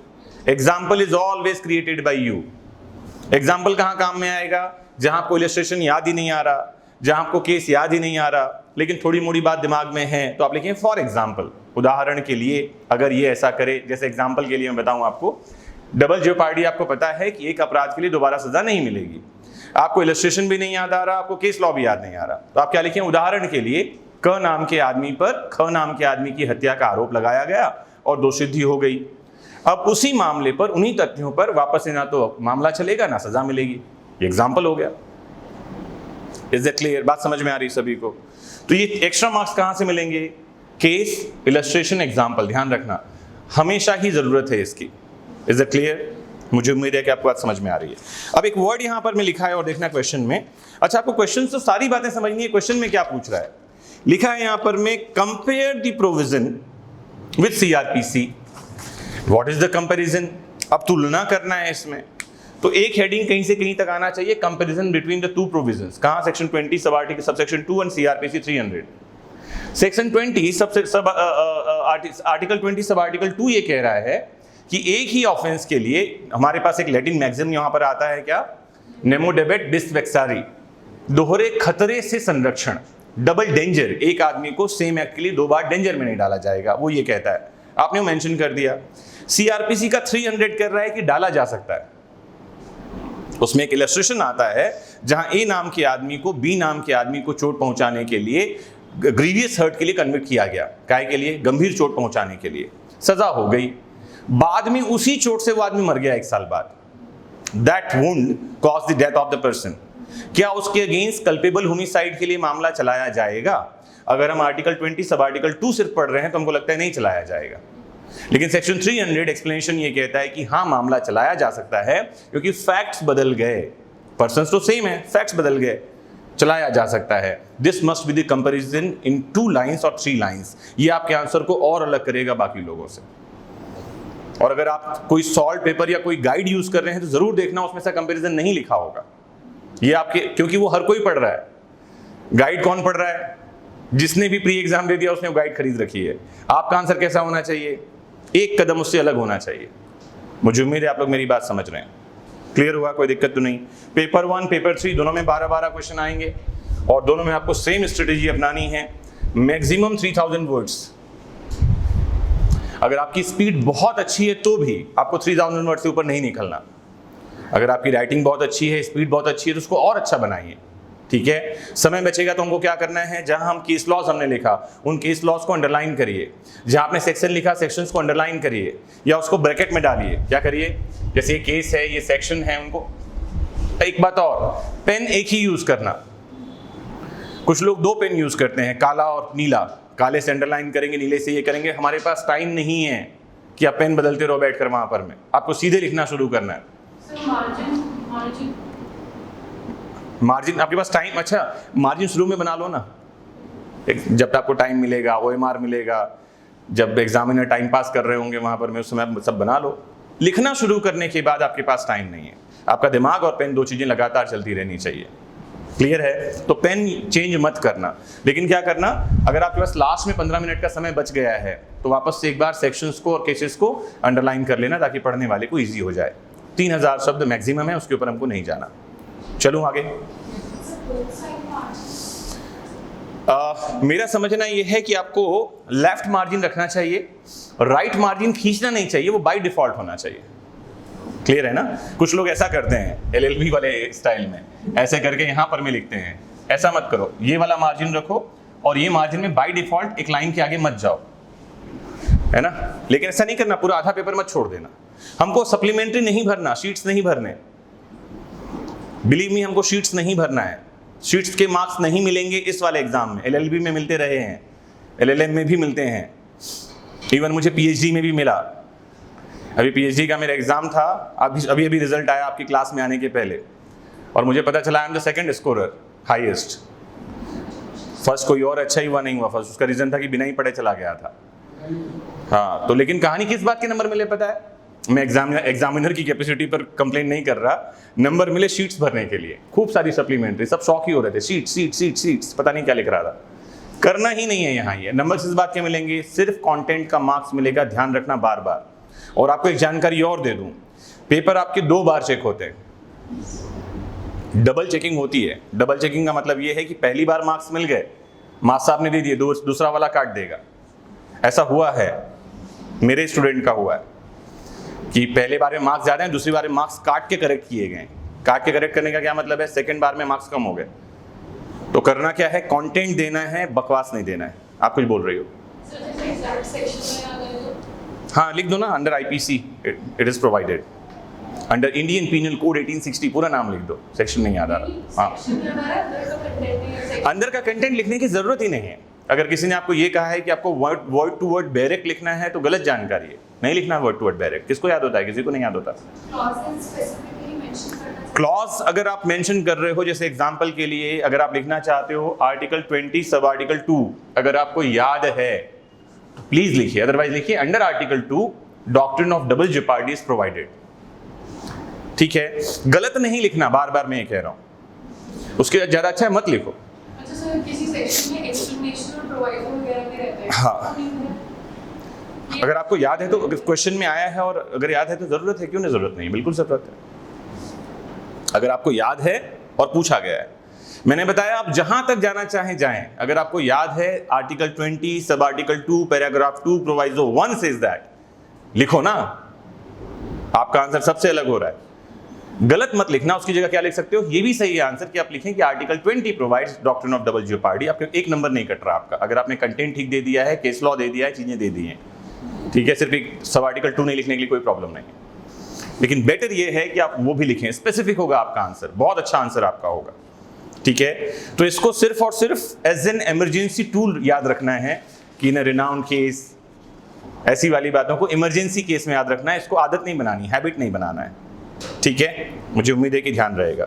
और खासकर तब जब अभी मेंस की तैयारी करेंगे, 2 तरह के लोग तैयारी कर रहे हैं। पहला तो वो जिनके पास अभी समय है, जो अभी मेंस नहीं दे रहे हैं, जो कभी मेंस देंगे। जो कभी मेंस देंगे उनके लिए मेंस की तैयारी के 4 स्टेजेस हैं। पहला स्टेज है आपको बैरेक पढ़ना है, प्री में सभी पढ़ते हैं, एक बार बैरेक पढ़ के छोड़ दो, सेक्शंस याद हो गए। दूसरा स्टेज ये है आपको नोट्स प्रिपेयर करना है। क्या करना है, जब नोट्स प्रिपेयर करेंगे तो कोई भी नोट्स, कोई भी सेक्शन, कोई भी क्वेश्चन छोड़ना नहीं है। हम जब प्रिपरेशन कर रहे होते हैं तब हमारे लिए इंपॉर्टेंट और नॉन इंपॉर्टेंट नहीं होता, सब कुछ इंपॉर्टेंट है, जो पढ़ रहे हो वो इंपॉर्टेंट है। ठीक है, फिर हमारा जो तीसरा स्टेज होता है उसमें होता है हमको याद करना है इस नोट्स को और इसके सिनॉप्सिस तैयार करने होते हैं। क्या तैयार करना होता है, शॉर्ट नोट्स याद करने के लिए। चौथा स्टेज जो है, जो अभी हम लोग करेंगे, हम क्या करेंगे, हम इनमें से कुछ भी नहीं करेंगे, हम करेंगे स्पेसिफिक नोट्स बनाएंगे। क्या करेंगे, specific questions, important question solve करेंगे। क्या क्वेश्चन सॉल्व करेंगे, अच्छा इंपॉर्टेंट का क्या मतलब है, ये डिपेंड करेगा कि लास्ट ईयर कौन से क्वेश्चन आए थे, पिछले 3 साल में क्वेश्चन कैसे आए हैं, क्वेश्चन का पैटर्न क्या है, अकॉर्डिंग टू दैट। ये बात और है कि प्री में पैटर्न इन्होंने फॉलो नहीं किया, ठीक है, लेकिन फिर भी हमारी तैयारी वैसे ही होगी। उसका कारण ये है कि हमको 2 महीने में 4 पेपर तैयार करना है, हमारे पास टाइम ही नहीं है। हम क्या करेंगे, कॉन्स्टिट्यूशन के 30 से 40 क्वेश्चन, सीआरपीसी के 30 से 40 क्वेश्चन, आईपीसी के 30 से 40 क्वेश्चन, एनआई के 5 से 10 क्वेश्चन, अकोमोडेशन के 10 क्वेश्चन, ऐसी बातों को हम तैयार करेंगे। और क्या करेंगे, बार बार रिवीजन करेंगे। क्लियर है, मुझे उम्मीद है आपको बातें समझ में आ रही है। चलें पेपर नंबर 3 में, पेपर 1, पेपर 2 में हम चल रहे हैं। पेपर 1 में, अच्छा इसमें एक क्वेश्चन और आता है, लास्ट क्वेश्चन हर किसी में रहता है, ये mix question. Mix question 4-4 number के होते हैं और 4 नंबर के क्वेश्चन के लिए मैक्सिमम आपको 100 वर्ड्स लिखना है। कितने शब्द, तो 3 क्वेश्चन कितने हो गए, 300। मैंने आपको क्या बताया था, एक क्वेश्चन का आंसर कितने जाना चाहिए, 300। क्लियर है, मतलब 8 वाले कितने जाएंगे, 200 से 250 शब्द, और ये 12 वाला कितना जाएगा, 300 शब्द। तो वर्ड लिमिट ध्यान में रखना। एक क्वेश्चन कितने जा रहा है, 100 शब्दों में, और 100 शब्द बहुत कम होते हैं, 2 पैराग्राफ 3 पैराग्राफ में 100 शब्द हो जाता है। इसमें क्या लिखना है आपको इसमें लिखना है काम की बातें। ठीक है, बकवास करने के लिए हमारे पास समय है ही नहीं, मैंने आपको बता दिया। ठीक, हम चल रहे हैं पेपर नंबर 3 में। पेपर नंबर 2 में तो जो पहला पेपर था, जहां आपने फर्स्ट हाफ में 3000 शब्द लिखे, वहीं सेकंड पेपर में आपको रिलैक्स करने का मौका मिलेगा। काहे का मौका मिलेगा? आपको बहुत कुछ नहीं लिखना। पेपर नंबर 2 का नाम है आर्टिकल एंड समरी राइटिंग। अब इसमें देखें, पहली बात तो ये है कि 2 आपको ऐसे राइटिंग के क्वेश्चन आएंगे। एक आएगा सोशल एसे, सामाजिक निबंध, और एक आएगा लीगल एसे, जिसे कहते हैं विधिक निबंध। अब सोशल और लीगल एसे, जब हम एसे लिखने जाते हैं तो एक बात को समझने की ज़रूरत है कि एसे राइटिंग जो है सबसे टफेस्ट काम माना जाता है लिटरेचर में। क्या माना जाता है? कठिनतम विधा है, ऐसा कहा जाता है। आचार्य रामचंद्र शुक्ल जो हैं, बहुत बड़े निबंधकार हैं, वो कहते हैं कि ये बहुत ही कठिन काम है, क्या करना, निबंध लिखना। उसका कारण ये है कि कम शब्दों में बहुत कुछ लिखना होता है आपको।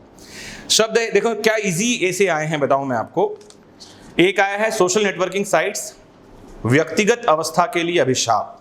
Social networking sites a curse to personal state, social essay है। अब ये जो बात है, अगर आपके पास पर्सनल एक्सपीरियंस है सोशल नेटवर्किंग साइट का, आपको पता है सोशल नेटवर्किंग क्या है, तो आप इसका आंसर 1000 शब्द में लिख पाओगे। कितने? 1000 वर्ड्स। अपने को लिखना कितना है? 30 मार्क्स हमको मिलेंगे, 30 मार्क्स, ठीक है, जिसके लिए मैक्सिमम 500 से 700 शब्द आपको लिखने हैं। कितने हम वर्ड्स? अराउंड 700 750, बहुत है, उतना भी लिख पाए आप तो, उसके ऊपर हमको नहीं जाना। अब इसमें लिखना क्या है? जब कभी हम सोशल नेटवर्किंग की बात करेंगे तो पहले तो आपको ये बताना होगा सोशल मीन्स व्हाट। आप यहाँ से स्टार्ट कर सकते हैं कि human is a social being, या आप लिख सकते हैं man is a social animal, what ever. एक कोट से शुरू करें। मैं हमेशा एक बात कहता हूँ कि आप हमेशा जब भी ऐसे शुरू करें तो एक कोट से शुरू करें। कोई 2 लाइनर होगा, कोई कोट होगा, कुछ भी तो होगा, आपके माइंड में कुछ तो आएगा। जैसे आपने लिखा man is a social animal, नहीं पता कौन बोल रहा है, लिखो एन ओल्ड सेइंग। शुरुआत कहां से करो? हमेशा ही किसी कोट से, हमेशा ध्यान रखना। पढ़ते रहोगे तो आपको याद आता रहेगा, ठीक है। मुझे समझ में आ रही है कि आपको बातें समझ में आ रही होंगी। फिर दूसरे नंबर पे जब स्टार्ट होगा तो स्टार्ट में आप क्या करेंगे? जो हमारा प्रोलॉग होता है, जो हमारा इंट्रोडक्शन होता है, उसमें आपको एसे के टॉपिक को डिफाइन करना होता है। Now what is a social networking site, and what networking means, and what are the importance of networking. तो सोशल नेटवर्किंग साइट्स क्या होते हैं? तो आपकी जानकारी के लिए व्हाट्सएप सोशल नेटवर्किंग साइट्स नहीं है ना। वो क्या है? मैसेंजर ऐप है, लोग उसको भी सोशल नेटवर्किंग समझते हैं। ये बात और है कि उसका यूज सोशल नेटवर्किंग के लिए हो रहा है, बट वो सोशल नेटवर्किंग साइट नहीं है। तो सबसे इंपॉर्टेंट क्या है? फेसबुक, बहुत ज़्यादा रिनाउंड, तीसरा दुनिया का बड़ा देश माना जा रहा है फेसबुक। नंबर 1 पे चाइना है, नंबर 2 पे इंडिया है, नंबर 3 पे फेसबुक है एज पर दी पॉपुलेशन, ठीक है, फेसबुक। फिर क्या है हमारे पास में? इंस्टा है, और क्या? यूट्यूब है, ट्विटर है। तो आप तो पहले एग्जांपल दें कि these are the social networking site, और सोशल नेटवर्किंग का क्या मतलब है? एक दूसरे से कनेक्ट होना सोशली। अब इसमें क्वेश्चन क्या है? ये क्वेश्चन नेगेटिव है, लिखा है अ कर्स टू पर्सनल स्टेट, वो व्यक्तिगत अवस्था के लिए, आपकी पर्सनल लाइफ के लिए अभिशाप है। तो हमको बहुत सारी बातें किस बारे में लिखनी है इसके सपोर्ट में, कि हाँ इसमें प्रॉब्लम क्या क्या है। हैकिंग की प्रॉब्लम है, आपकी पर्सनल डेटा जो है वो पब्लिक प्लेस पे है। देन स्टॉकिंग बहुत बड़ा एक ऑफेंस है। देन अगर आपने देखा हो आज की डेट में तो लोगों के फेसबुक अकाउंट है उसकी क्लोन बना करके उनसे पैसे मांगे जा रहे हैं। देन किसी को अगर किडनैपिंग अबडक्शन वाले ऑफेंस में इसका बड़ा यूज हो रहा है। किसी को पर्सनल एलिगेशन लगाना है तो यूज हो रहा है। पोर्नोग्राफिकल कंटेंट के लिए यूज हो रहा है। किसी की पर्सनल फेक आईडी बना करके उसको बदनाम किया जा रहा है। कई सारी चीजें हैं जिसमें आप उसको लिख सकते हैं। अगर यहाँ आपके पास इंफॉर्मेशन टेक्नोलॉजी एक्ट चैप्टर 11 की थोड़ी सी भी जानकारी है तो आपका इसे थोड़ा सा अलग हो सकता है। इंफॉर्मेशन टेक्नोलॉजी कानून के बारे में आपके पास जानकारी है तो थोड़ा सा ये अलग हो सकता है। अगर आपको Shreya Singhal versus union of India case पता है तो थोड़ा सा आपका इसे अलग हो सकता है। तो ये सोशल ऐसे, लेकिन एलिमेंट इसमें आ सकते हैं कि ऐसा करना ऑफेंस है। लेकिन हमेशा ये ध्यान रखना, लास्ट जो हमारा पैराग्राफ होगा, जो कंक्लूजन होगा, वो हमेशा ऑप्टिमिस्टिक होना चाहिए। कैसा होना चाहिए? ऑप्टिमिस्टिक कंक्लूजन क्या होता है? आप हमेशा बताएंगे, दो social networking sites are a curse to personal state but with some precautions it can be boon for human being. आप उसमें बता सकते हैं कि एक समय था जब आदमी क्या करता था, एक चिट्ठी लिखता था दूसरे देश में जाकर के अपने घर वालों को, और जब वो वापस आता था तब वो चिट्ठी डिलीवर होती थी। वही बताता, देखो मैंने तुम्हारे लिए पत्र लिखा था। आदमी घर से बाहर चला गया तो लोगों को ये नहीं पता होता था कि वो जिंदा आएगा कि मर कर आएगा, कि बीमार है कि नहीं है, कि क्या हो रहा है उसके साथ में। या अगर आप, बहुत पुरानी बात नहीं, 5-7 साल पहले ही हम कहीं घूम के आते थे तो घूम कर आने के बाद फोटोग्राफ्स डेवलप करवाते थे, फिर इंतजार करते थे मेहमान घर आएगा, फिर उसको चाय के साथ वो फोटोग्राफ दिखाते थे हम यहाँ यहाँ गए, और फिर कहता था लाइक, स्माइल, हार्ट, वहीं बैठे बैठे वो लाइक देता था वो। या वो एंग्जियस होता हम चेहरे पे देखते थे, चिढ़ रहा है ये, अकेले चला गया घूमने। नाउअडेज आप गए हो कहीं घूमने, वहीं से आप पोस्ट कर देते हो, और आपके सारे रिश्तेदार जो घर नहीं भी आ पाए वो भी देख पाते हैं, और वहीं से वो हार्ट दे पाते हैं, अच्छा हम देख लिया हमने तुम्हें। क्या है ये, बून है कि नहीं है? बिल्कुल बून है ये, लेकिन कब? With certain precautions. वो प्रिकॉशंस क्या होंगे आप मेंशन करें कि पासवर्ड प्रोटेक्शन होना चाहिए, टाइम टाइम पर पासवर्ड बदलते रहें, अनजान लोगों को फ्रेंड लिस्ट में नहीं ऐड करें, एकदम पर्सनल बातें नहीं साझा करें, आप कहीं बाहर हैं तो इंस्टेंट पोस्ट मत डालें, कुछ सारी आप चीज़ें डाल सकते हैं, तो हमेशा ये ऑप्टिमिस्टिक होगा। 30 नंबर में एवरेज मार्किंग 12 नंबर 14 नंबर हर किसी को मिलता है। अगर आपने नॉर्मल बातें लिख रखी हैं 12 13 14 नंबर सबको मिलेगा।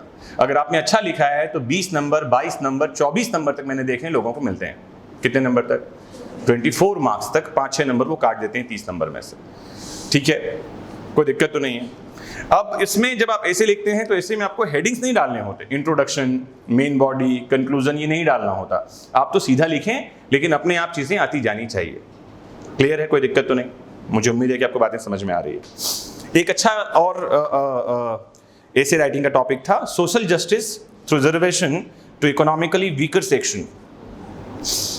2019 में जो पेपर हुआ, अगर आप में से कोई मींस की क्लास में बैठे हों, मैं हमेशा ये कहता हूँ कि अभी तक ऐसा होता रहा कि हम ऐसे राइटिंग के लिए 12-15 टॉपिक सेलेक्ट करते हैं, उसमें से ही क्वेश्चन आ जाते हैं।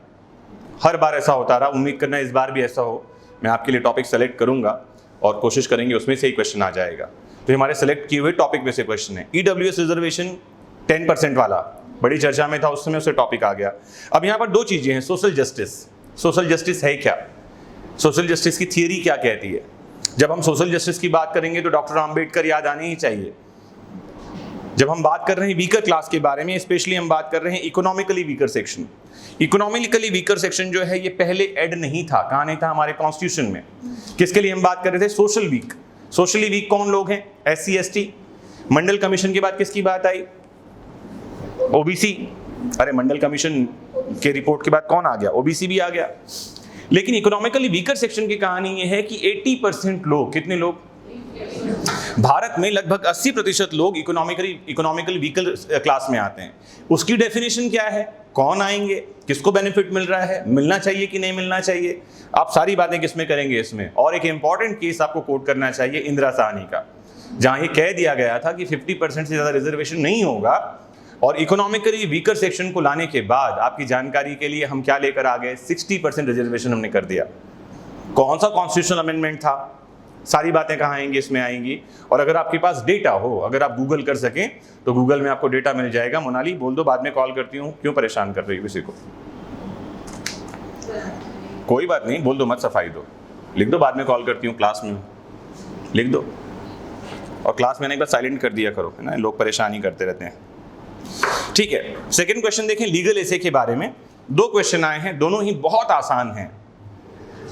अगर आपने 2019 में तैयारी नहीं करी है तो भी आसान है। इतना आसान एसे राइटिंग का पेपर हमेशा होता है। आप 18 उठाओ, 17 उठाओ, 16 उठाओ। कब? जब आप करंट अफेयर से जुड़े हुए हैं, आपको पता है कि दुनिया में क्या घट रहा है। पहला क्वेश्चन है doctrine of judicial review in India. ये ट्रेडिशनल क्वेश्चन है, इसको मैं क्या कहता हूं? A traditional question. ये कब से चल रहा है? ये AK गोपालन से लेकर गोलकनाथ से लेकर केशवानंद भारती तक यही चल रहा। व्हाट जुडिशियल रिव्यू क्या है? अगर आप जुडिशियल रिव्यू, जुडिशियल एक्टिविज्म, इनके बारे में आप जानते हैं, आर्टिकल 13 और 368 की लड़ाई को जानते हैं, तो आपसे बढ़िया ऐसे कोई नहीं लिखने वाला। ठीक, ये पूरा कॉन्स्टिट्यूशनल है और इसमें केसेस आप कहां से कोट कर सकते हैं? AK गोपालन से लेकर के केशवानंद भारती तक का केस आप कोट कर सकते हैं, जहां हम बात करें जुडिशियल रिव्यू के बारे में। ठीक, 20 नंबर का प्रश्न है। इसका सीधा सा मतलब ये है कि आपका आंसर कितने वर्ड्स में जाना चाहिए? मैक्सिमम 500 वर्ड्स में। 30 मार्क्स मैक्सिमम 750, 20 मार्क्स मैक्सिमम 500। जैसे पिछला ऐसे राइटिंग ये आर्टिकल राइटिंग होगा, ये सिंपली आंसर। आर्टिकल राइटिंग, एक इंट्रोडक्शन होगा, मेन बॉडी होगी, कंक्लूजन होगा, आर्टिकल राइटिंग। ठीक है, तो जुडिशियल रिव्यू का पेपर क्वेश्चन है। दूसरा क्वेश्चन बहुत प्यारा है, लिखा है the Aadhaar card and right to privacy. तो आधार कार्ड क्या है, क्यों बनाया गया, आप उसे बताएं। और जब राइट टू प्राइवेसी की बात आती है तो आप सीधे MP शर्मा का केस कोट करें 1954, देन खड़क सिंह का केस आ गया 1962-63, then latest Puttaswamy and 21 others versus union of India, 3 तो केस हमारे पास आ गए। और फिर आप राइट टू प्राइवेसी को जानते और समझते हैं तो आपको यह भी मेंशन करना चाहिए what privacy means. What privacy means, privacy का मतलब क्या है? निजता जो शब्द है, इसका मतलब है किसी व्यक्ति के अकेले होने की ऐसा अधिकार जिसमें कोई दूसरा इंटरवेन न करे। Right of a person to be alone, एक प्राइवेसी का मतलब ये हुआ। एक प्राइवेसी का मतलब है आपके हर एक्टिविटी में there must be an aloneness. समझना एक बात ध्यान के लिए, एक लोनली और एक अलोन में डिफरेंस है। आप कुछ भी काम कर रहे हैं, कोई इसमें इंटरफेयर ना करे। चाहे आपका पत्र लिखना है, लेटर आप किसी को लिख रहे हैं, आप समझना पुराने समय में एक नाम का आदमी बी नाम के आदमी को लेटर लिखता था पोस्ट कार्ड में, जो कि खुला होता था पोस्ट कार्ड, लेकिन क्या भरोसे के साथ लिखता था वो कि कोई नहीं पढ़ेगा उसको। खुला है, बंद भी नहीं है, पेपर भी नहीं लगा, और उसमें लिख रहा है वो कि मैंने तुमको 5,000 रुपए का मनी ऑर्डर भेजा है, खुश रहो, बड़ों को प्रेम, छोटों को आशीर्वाद, वो लिख रहा है उसमें। ये है राइट टू प्राइवेसी की कहानी जो हमको मिली ही नहीं। कब तक? 2017 तक। फिर वर्ल्ड की बात करें तो आप देखें article 12 of UDHR 1948 right to privacy को ह्यूमन राइट्स बताता है।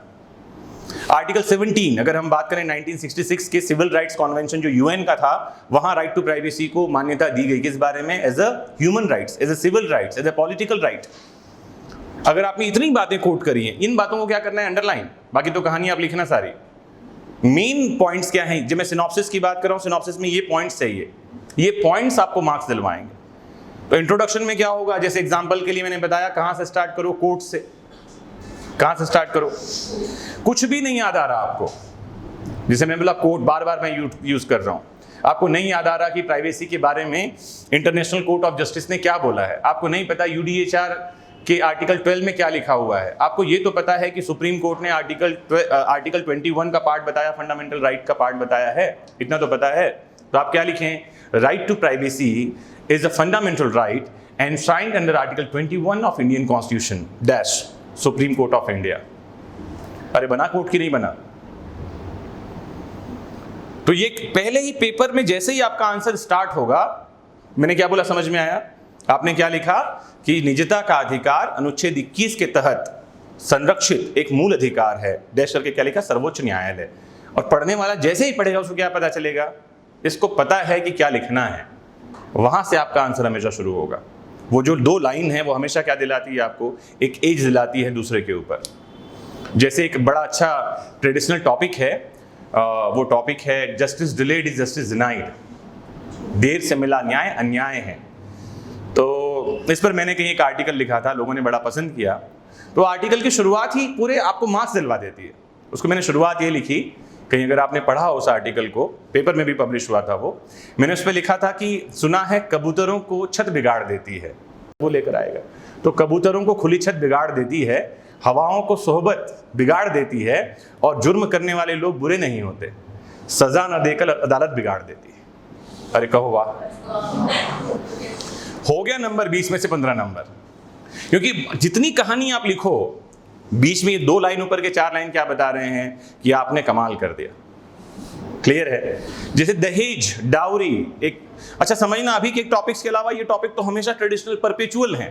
कहीं भी आप किसी एग्जाम में चले जाओ, dowry a boon to society, justice delayed justice denied, judicial review, judicial activism, ये कुछ टॉपिक, करप्शन, कुछ टॉपिक ऐसे हैं जो ट्रेडिशनल हैं, जो आपको लिखना, जिस पर आना ही चाहिए। लीगल टॉपिक में जब भी 2 टॉपिक आते हैं, मेरा एक्सपीरियंस ये है, एक ट्रेडिशनल टॉपिक आता है, एक करंट का टॉपिक आएगा। ट्रेडिशनल टॉपिक ये सब है जिन पर आप बहुत अच्छे से प्रिपेयर कर सकते हैं, कोट से लेकर के 2 लाइनर्स से लेकर के whatever you want to coat.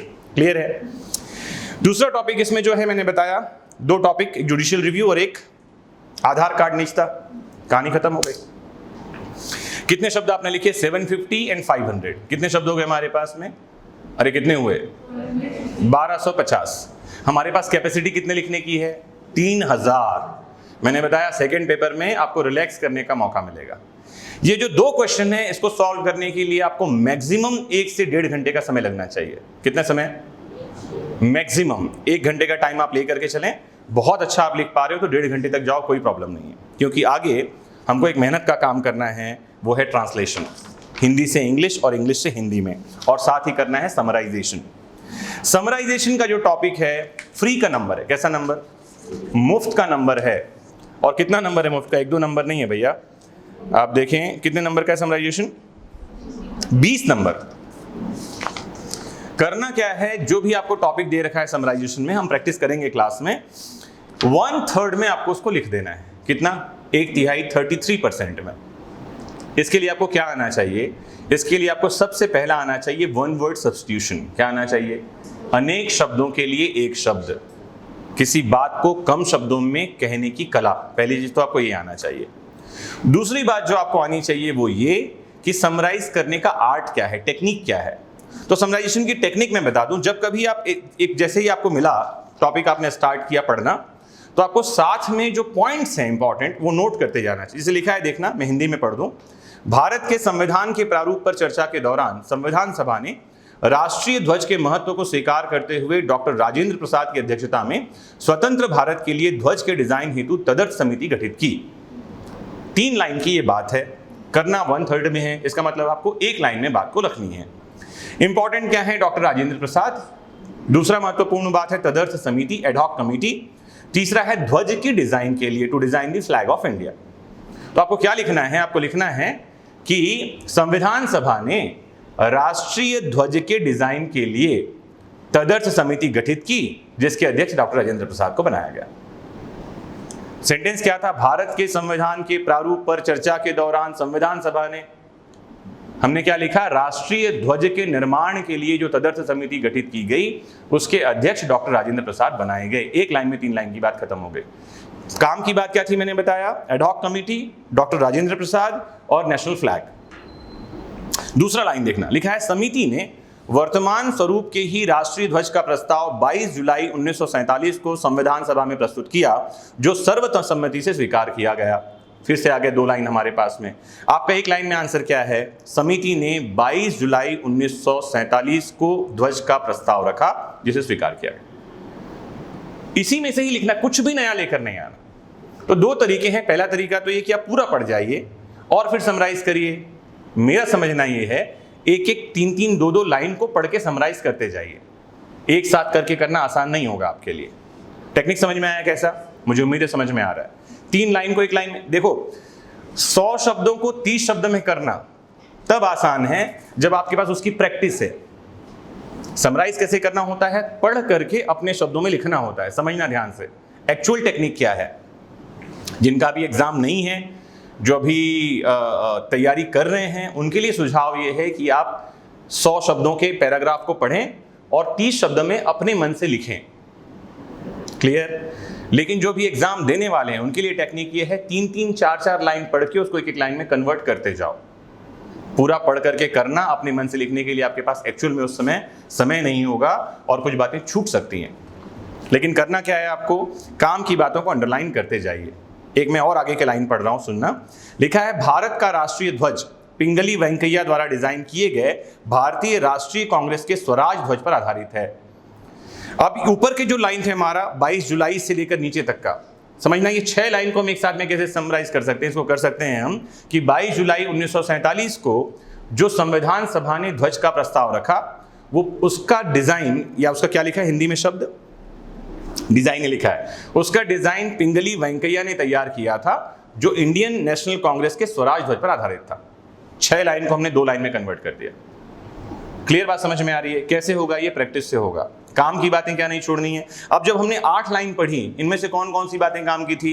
Rajendra Prasad, तदर्थ समिति, Pingali Venkayya, national Indian National Congress, national flag, 22 जुलाई 1947। 6 बातें काम की थी। अगर आपके 1 लाइन में ये 6 बातें आ गई हैं तो आपने बढ़िया समराइज कर दिया। क्लियर है? मेरी बात समझ में आ रही है? की पॉइंट्स नहीं छोड़ना, बाकी तो सब छोड़ना है हमको। This is all about summarisation. और की पॉइंट्स क्या है, पढ़ के आपको समझ में आएगा। इतनी समझदारी तो आपके पास में है, मुझे उम्मीद है। ठीक है। दूसरी बात यह है कि जो इंग्लिश का जो पैराग्राफ है समराइजेशन के लिए, सेम पैराग्राफ हिंदी में दिया गया है ना। आप हिंदी वाला करना चाहें हिंदी वाला करें, इंग्लिश वाला करना चाहें इंग्लिश वाला करें, ये आपकी चॉइस है। It is not about medium. लिखा है किसी एक का संक्षिप्तीकरण कर दीजिए जैसा आपको समझ में आ रहा है। वर्ड वही है, the constituent assembly while debating on the draft of the constitution of India had set up an ad hoc committee headed by doctor Rajendra Prasad to select a flag for independent India. उसका English version ये। Clear है, मेरी बात समझ में आ रही है?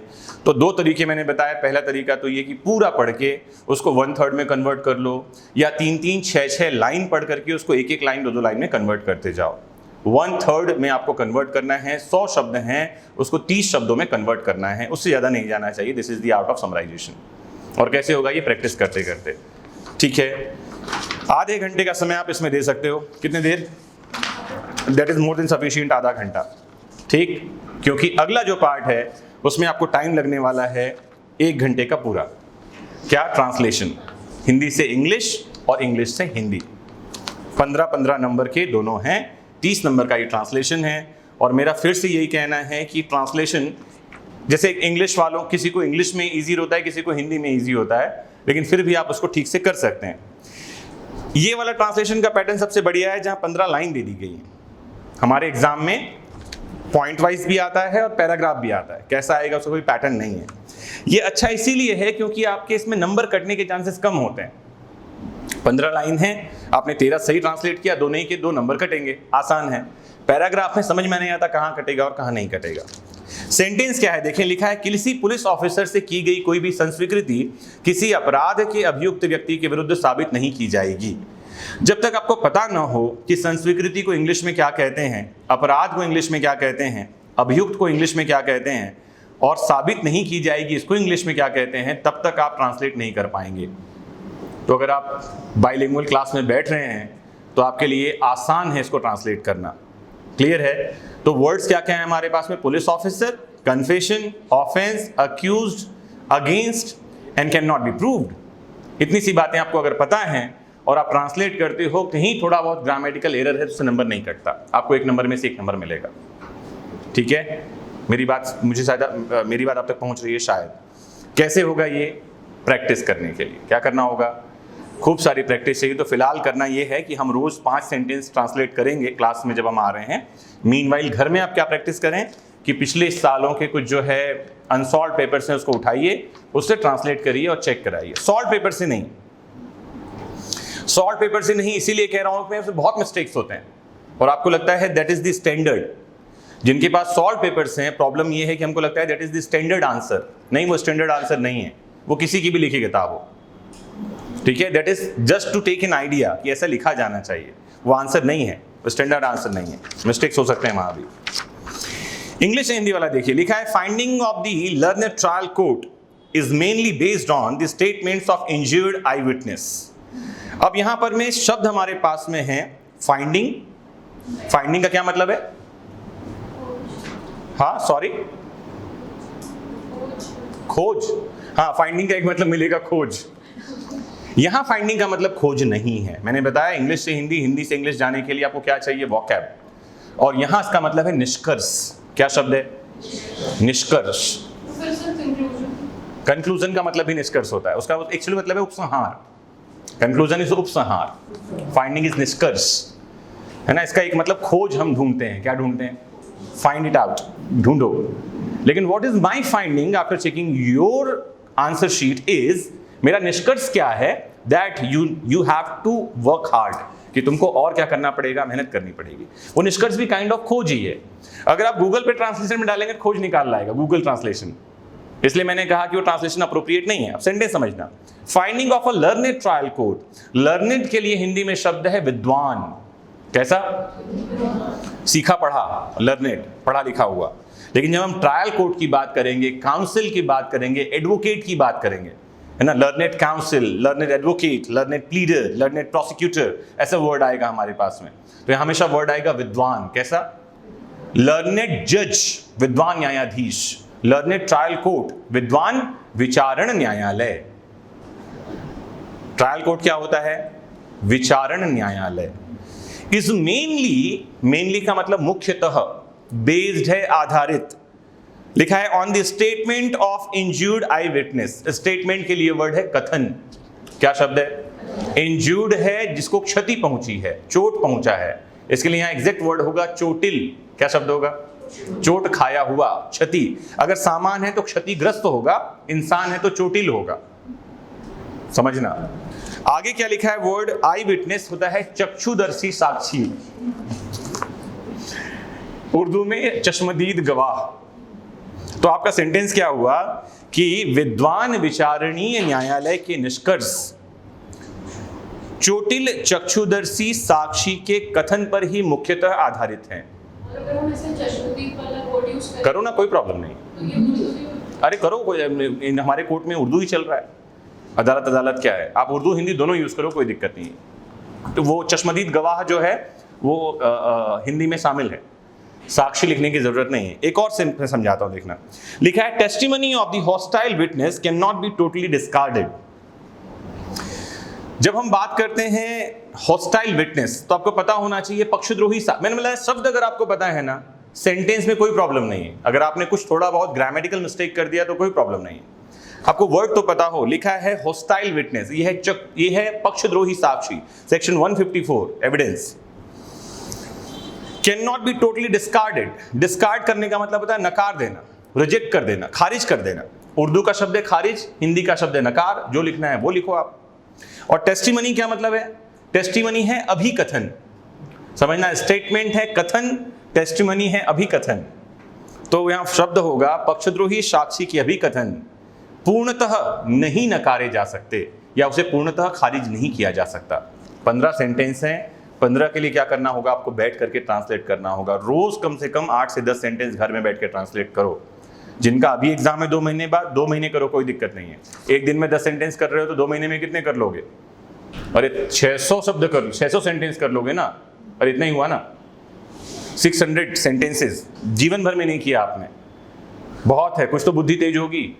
और जिनका 1 साल बाद एग्जाम है, आप सोचो 300 into 10 3000 सेंटेंस आप ट्रांसलेट कर लोगे। अरे कर लोगे ना। आपको बताऊं, जो कोई अच्छा किसी भाषा में पकड़ रखता है ना, जिसके बारे में आप सोचते हो कि he is having good command in particular language, Shashi Tharoor की बात नहीं कर रहा मैं, आम बोलचाल में जिसको आपको लगता है ठीक ठाक बोल ले रहा है, ऐसी स्टडी बताती है कि उसके पास मैक्सिमम 1200 शब्द होते हैं। कितने शब्द? उसके वॉकेब में मैक्सिमम 1200 वर्ड्स होते हैं, including I, you, he, she, ऐसा ये सारे शब्द मिलाकर, वर्ब्स मिला करके। कितने? मैक्सिमम 1200। अगर आप रोज 10 शब्द भी याद कर रहे हो, 1 साल में आप कितना याद कर रहे हो? 3000। आप कहां होगे सोचो ना। जिसको आप सोच रहे हो अच्छा बोल रहे हो, उससे कहीं गुना आगे हो गया, बस हम कर नहीं रहे हैं। वो लगता है 10 शब्द, कल 20 कर लूंगा। हमको क्या लगता है, आज छोड़ते हैं, कल 20 कर लेंगे। फिर कल सोचते हैं संडे को करेंगे, एक साथ 7 दिन के 70 वर्ड्स। फिर संडे को सोचते हैं भाई अगले एग्जाम में देखेंगे, यार कहाँ इतना करते रहेंगे। ऐसा करते करते हमारा जीवन बीत रहा है। हुआ ये पेपर, समझ में आई कहानी? तो सेकंड पेपर में क्या मिलेगा आपको? लिखने से रिलैक्सेशन मिलेगा, क्योंकि पहले पेपर में आप थक चुके होगे, ठीक है। सोचने से रिलैक्सेशन नहीं मिलेगा। तो आपके पास 2 पेपर के बीच में 1 घंटे का ब्रेक होगा। कितने घंटे का? उस 1 घंटे में मोबाइल में नहीं लगना है, चैटिंग करना ही नहीं है, किसी को इन्फॉर्म नहीं करना है कि पहला पेपर कैसा बना, कि खराब बना कि अच्छा बना, ना किसी से पूछना है। उस 1 घंटे में आपको 2 काम करना है। पहला, कुछ साथ में आप लेकर जाइए स्नैक्स, ये वाला नहीं, ये वाला, हाँ थोड़े स्नैक्स, बादाम, ये कुछ अच्छा, काजू, ये सब, कुछ एनर्जी ड्रिंक पीजिए, ग्लूकोज वगैरह। बैठ के मेडिटेट करिए। क्या करिए? गहरी गहरी सांस, कहीं पर किनारे बैठ जाओ और डीप ब्रीदिंग करो। मत सोचो। लोग क्या करते हैं पता है, मैंने देखा है, पहले पेपर के बाद निकल के उस पर एनालिसिस करना शुरू कर देते हैं। अरे इसका आंसर क्या था, उसमें तूने कौन सा आर्टिकल लिख दिया, मैंने क्या किया। आपका माइंड ऑलरेडी एग्जॉस्ट हो चुका है और आप उसको और प्रेशर दे रहे हो, एग्जॉस्ट कर रहे हो। मतलब गन्ने से पूरा रस निकल गया, फिर उसमें नींबू लगा के। डोंट डू दिस, है ना। 1 घंटे बैठ करके एनर्जी गेन करो, आराम से शांति से कहीं बैठ जाओ, कुछ मत सोचो इस 1 घंटे में। और आपके पास मोबाइल है, कोई रिलैक्सिंग म्यूजिक है तो बैठ के म्यूजिक सुनो, आधे घंटे बैठ के म्यूजिक सुनो। Don't do anything else. उस 1 घंटे में किसी से बात तो बिल्कुल नहीं करनी है। गुरु मंत्र दे रहा हूं, समझ में आ जाएगा तो काम ठीक रहेगा। अदरवाइज मैक्सिमम को देखना झुंड बनाकर बात कर रहे होंगे, तेरा कैसा बना, ये कैसे बना, और मैक्सिमम क्या बोल रहे होंगे, मेरा तो बेकार ही बना है। अच्छा बना होगा ना, तो अपने वाइब्रेशन से आप उस अच्छे पेपर को खराब कर रहे हो, सिर्फ ये सोच करके कि सामने वाला नजर न लगा दे। यही रहता है ना, अच्छा बना क्यों बताएं ना, बात ही मत करो उससे। चुपचाप कहीं सुमड़ी पकड़ो, खाओ, पियो मतलब कोल्ड ड्रिंक है ना, हाँ तुम कुछ और पता चल रहा है, और रियल जूस के कैन में कुछ ले गए हो, बोले बैठ के पिए सर ने बोला है। चलें आगे। एक दिन का पेपर आपका खत्म हो गया, पेपर 1 पेपर 2। पेपर 2 खत्म होने के बाद अगेन आपके पास अगले दिन फिर 2 पेपर है। सैटरडे का दिन है, अगला दिन संडे है।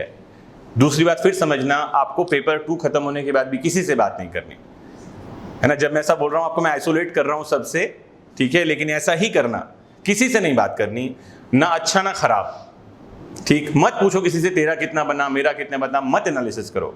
आपके अगले दिन वापस से 6 घंटे लिखना है। कितने घंटे? 6 घंटे। अब आपको करना सिर्फ ये है कि आप घर जाओगे वापस, आप क्या करोगे मुझे बताओ। क्या आप बैठ करके आईपीसी पढ़ोगे, सीआरपीसी पढ़ोगे, अकोमोडेशन पढ़ोगे, या थर्ड पेपर जो है वो पढ़ोगे? आपके पास समय क्या है पता है? आपके पास एक चीज के लिए समय है, मन शांत करने के लिए। क्या करो? मन शांत करना है। 6 से 8 घंटे का समय, डीप स्लीप लो। मैं दूसरी कहानी बता रहा हूं, मुझे एक कहानी याद आती है। ऐसा हुआ कि यूएस की किसी जगह की कहानी है ये। एक बार आपको पता है यूएस में मैक्सिमम जो कोस्टल एरिया है वहां पर में हमेशा तूफान आंधी आता रहता है। ट्विस्टर, बवंडर वहां पर आम है, इसलिए लोग बेसमेंट में घर बनाते हैं। आपको पता हो तो बेसमेंट होगा उनके यहाँ। अगर आपने एनाबेला मूवी देखी है तो बेसमेंट समझते हो गया आप। तो बेसमेंट जब कभी ट्विस्टर आएगा, तूफान आएगा, बवंडर आएगा, कैटरीना, रीटा, ये सब वहाँ के बड़े बड़े सुनामी आती है वहाँ पर में, जब भी आती है तो एडमिनिस्ट्रेशन अनाउंसमेंट कर देता है, लोग गांव छोड़ के चले जाते हैं या बेसमेंट में चले जाते हैं, सब तबाह हो जाता है, वापस से इंश्योरेंस क्लेम करके फिर से जीवन जीने लगते हैं। इतना आसान जीवन है, उनको पता होता है। कहानी ये कि एक बार ऐसे ही कुछ होने वाला था, टाइम फिक्स रहता है, अब गर्मियों के समय आएगा, कब आएगा। तो एक आदमी इंटरव्यू ले रहा था अपने यहाँ मैनेजमेंट के लिए, उसके स्टेट थे, उसके पास भेड़ थी, बकरियां थी, मुर्गे थे। तो हर किसी से वो पूछता कि जब कभी तूफान का समय आएगा, आंधी का समय आएगा, आप क्या करोगे? और लोग स्किल बताते थे अपने कि हम नोट्स बनाएंगे, हम सिनॉप्सिस बनाएंगे, रात भर बैठ के पढ़ेंगे, ऐसी वाली कहानी। करोगे क्या? एग्जाम ही तूफान है तुम्हारा। एक आदमी उसको मिला शानदार, उसको पूछा तुम क्या करोगे? कहता है जब तूफान आएगा तो मैं ओढ़कर सोऊंगा। क्या कहता है? That person is my favourite. और इसने बोला कि तो नए तरह का आंसर दे रहा है। कैसे? वो कहते हैं क्योंकि तूफान आने के पहले ही मैं सब कुछ मैनेज करके रख लूंगा, जब तूफान आएगा तब क्या करना। और कहानी यही है जीवन की। एग्जाम के दिन क्या करना है? मैं एकदम अलग कहानी बता रहा हूं। सैटरडे को पेपर दे करके आए, शाम को आराम से कुछ खाओ। दिन भर तुमने कुछ भी नहीं खाया, सुबह से लेकर शाम तक कुछ तो चल रहा था, मस्त खाओ, आराम से सो। क्योंकि हमारे पास देखने को क्या है मुझे बताओ ना। जजमेंट राइटिंग करोगे वहां, इश्यू फ्रेमिंग करोगे वहां, अकोमोडेशन पढ़ लोगे वहां, क्या कर लोगे? और जो कुछ भी निकाल कर पढ़ोगे, आपका मन क्या कहेगा पता है? तेरे को याद ही नहीं आ रहा। मन समझाता है, कितने भी ब्रिलियंट हो आप, मन क्या कहेगा? ये वाला क्वेश्चन आ गया, नीचे वाला तो पता ही नहीं तेरे को। जबकि एग्जाम हॉल में जस्ट उल्टा होगा, आप बैठते ही वो आंसर निकल आएगा फोकस के साथ, अगर आपने पढ़ाई कर रखी है तो मेरा सजेशन ये है, सैटरडे को आने के बाद पढ़ने के लिए आपके पास कुछ भी नहीं है, रियली कुछ भी नहीं है। या पढ़ सको तो कोई छोटा टॉपिक, जैसे एनआई है, एनआई में 4 क्वेश्चन हैं, मैक्सिमम 5 क्वेश्चन, 8 हम कर लेंगे। उन 8 क्वेश्चन को आधे घंटे में आप पढ़ लोगे। थर्ड पेपर में वही है ना, एनआई है ना, जो थर्ड पेपर हमारा है। कहाँ गया थर्ड पेपर? थर्ड पेपर में एनआई है, थर्ड पेपर में सीआरपीसी है, आईपीसी है, एविडेंस है, एमपीएलआरसी है और अकोमोडेशन है। तो आप एक्चुअली क्या कर सकते हो? एनआई रिवाइज कर सकते हो आप, करना चाहो तो। अकोमोडेशन कर सकते हो आप, 5-5, 8-8 क्वेश्चन है, बैठ के 2-2 बार पढ़ लो, इतना आप कर सकते हो। सीआरपीसी पढ़ने का सलाह मैंने दूंगा, क्योंकि 40 क्वेश्चन होंगे, आप 40 क्वेश्चन वापस पढ़ ही नहीं पाओगे, ठीक है। ये आप क्या कर सकते हो, जो 4th पेपर होगा उस दिन का, आप उस पर दिमाग लगा सकते हो। जजमेंट राइटिंग अगर कुछ देखना हो, कोई जजमेंट भार्गव साहब ने लिखा रखा है, तो वो आप उसको निकाल करके एक बार वो कर सकते हो। इतना आप काम कर सकते हो, दैट्स इट। इसके अलावा आपको कुछ भी नहीं करना। क्लियर है? अगले दिन भी सोकर आराम से उठो, एग्जाम देने जाओ। पहला पेपर जो आपको मिलेगा, पेपर नंबर 3, सेम कहानी होगी जो मैंने समझा रखा। 1212 पेपर आएंगे, 3000 शब्द लिखने हैं। पेपर नंबर 4 में लिए चलता हूं, जिसके बारे में हमने बात ही नहीं करी। पेपर नंबर 4 में 2 जो शुरू के क्वेश्चन हैं, एक क्वेश्चन है settle the issues on the basis of the pleading given here under, विवाद्यकों का स्तरीकरण। एक क्वेश्चन है आपका फ्रेमिंग ऑफ चार्जेस, आरोपों की विरचना। और 2 आएंगे आपको जजमेंट राइटिंग, सिविल और क्रिमिनल जजमेंट, ठीक। अगर आपने ठीक से इस पेपर को पढ़ रखा है तो ये पेपर कंप्लीट रिलैक्सिंग वाला पेपर है। फिर से रिपीट कर दूं, फ्री के मार्क्स हैं, क्योंकि सब कुछ आंसर भी इसमें ही दे रखा है। जैसे हम वर्ड यूज करते हैं ना, मैं आपको बताता हूँ ये कैसा पेपर है। जैसे वो जय ने जो है, अपना वाला जय नहीं, वो वीरू का दोस्त, वो जब रामगढ़ पहुंचता है तो रास्ते भर उसको बसंती कहानी सुनाते ले जाती है, और जैसे ही वहां पहुंचते हैं तो बोलती है तुम्हारा नाम क्या है? वो कहता है कि मेरा नाम वीरू है और ये मेरा दोस्त जय है। धर्मेंद्र कहता है, वो कहती है यूं कि आपने हमारा नाम तो पूछा ही नहीं। तो अमिताभ बच्चन पूछता है अच्छा तुम बता ही दो तुम्हारा नाम क्या है बसंती। ये क्वेश्चन वही है, तुम्हारा नाम क्या है बसंती। तो आप आंसर कहां से निकाल लाओगे? यहीं से। एक एग्जांपल ले लूं मैं। क्वेश्चन देखो, फ्रेमिंग ऑफ चार्जेस, आरोपों की विरचना, सब कुछ इसमें दे रखा है। लिखा है प्रोसिक्यूशन केस एलिगेशन, क्या आरोप लगाया है, क्या अभिकथन दिया है, सुनो। लिखा है on 13th of February 2019 the prosecutrix P lodged an FIR in police station Kotwali, Narsinghpur, alleging that at about 11 p.m. when she was sleeping with her 2-year-old son, 13 फरवरी की कहानी है, और जो अभियोक्त्री है प्ली, उसने पी नाम की, उसने FIR लिखवाया है। रात के 11 बजे उसके घर में कुछ हुआ, अपने 2 साल के बच्चे के साथ वो सो रही थी। घर कहाँ है उसका? कोष्टी मोहल्ला, नरसिंहपुर। काम की बात आपको अंडरलाइन करने की जरूरत है। हुआ ये कि ए नाम का अक्यूज्ड है enter into her house using a rope, cot hold on her and kissed हर। उसको किस कर दिया। अभी कौन सा ऑफेंस है? 457 क्यों लगा दिया? हाउस ट्रेसपास के लिए रात को घुसा है 11 बजे, 456 लगाओ। हाँ, रोप से घुसा। अरे सुनो, एक तो दरवाजे से नहीं घुसा, ऐसे दरवाजा खोल के नहीं सो रही थी वो, रस्सी से घुसा, खिड़की से ही आया होगा। रस्सी का जमीन की रस्सी पकड़ के आया क्या वो? तो मुझे लगता है कि 456 होना चाहिए। पहले आएगा धारा 456। 456 में सजा कम है, 3 साल की सजा है, तो आप 452 भी लगा सकते हो, ज्यादा सजा देनी हो 452, क्योंकि उसका हाथ भी पकड़ा। और अगर आपको 452 याद है तो उसमें लिखा है कि with preparation to cause wrongful restraint, सदोष अवरोध कारित करने के लिए या किसी अपराध की तैयारी के साथ गृह अतिचार करना। 452 7 साल की सजा है, 456 में 3 साल की सजा है। आप 456 452 दोनों लगा सकते हैं। भार्गव साहब बहुत डिटेल में समझाएंगे ना, मेरा सब्जेक्ट नहीं है ये, फिर भी एग्जाम्पल देने की मैंने छू लूँ इसको। तो पहला क्या, घर में घुसा, ठीक है, और किस करने के लिए कौन सी सेक्शन लगाओगे? 354 लगा दो उस पर। हाँ 350, और कौन सा सेक्शन लगाएंगे? लेकिन इसमें लिखा नहीं है वो कौन था, उसका पति था तो नहीं, उसका बॉयफ्रेंड था। हाँ 354 ही लगा देते हैं। अभी आगे समझते हैं, आगे क्या हुआ और भी देखें। अभी हमने आगे पढ़ा ही नहीं और हम वहीं से सेक्शन लगा रहे हैं, आगे तो समझें।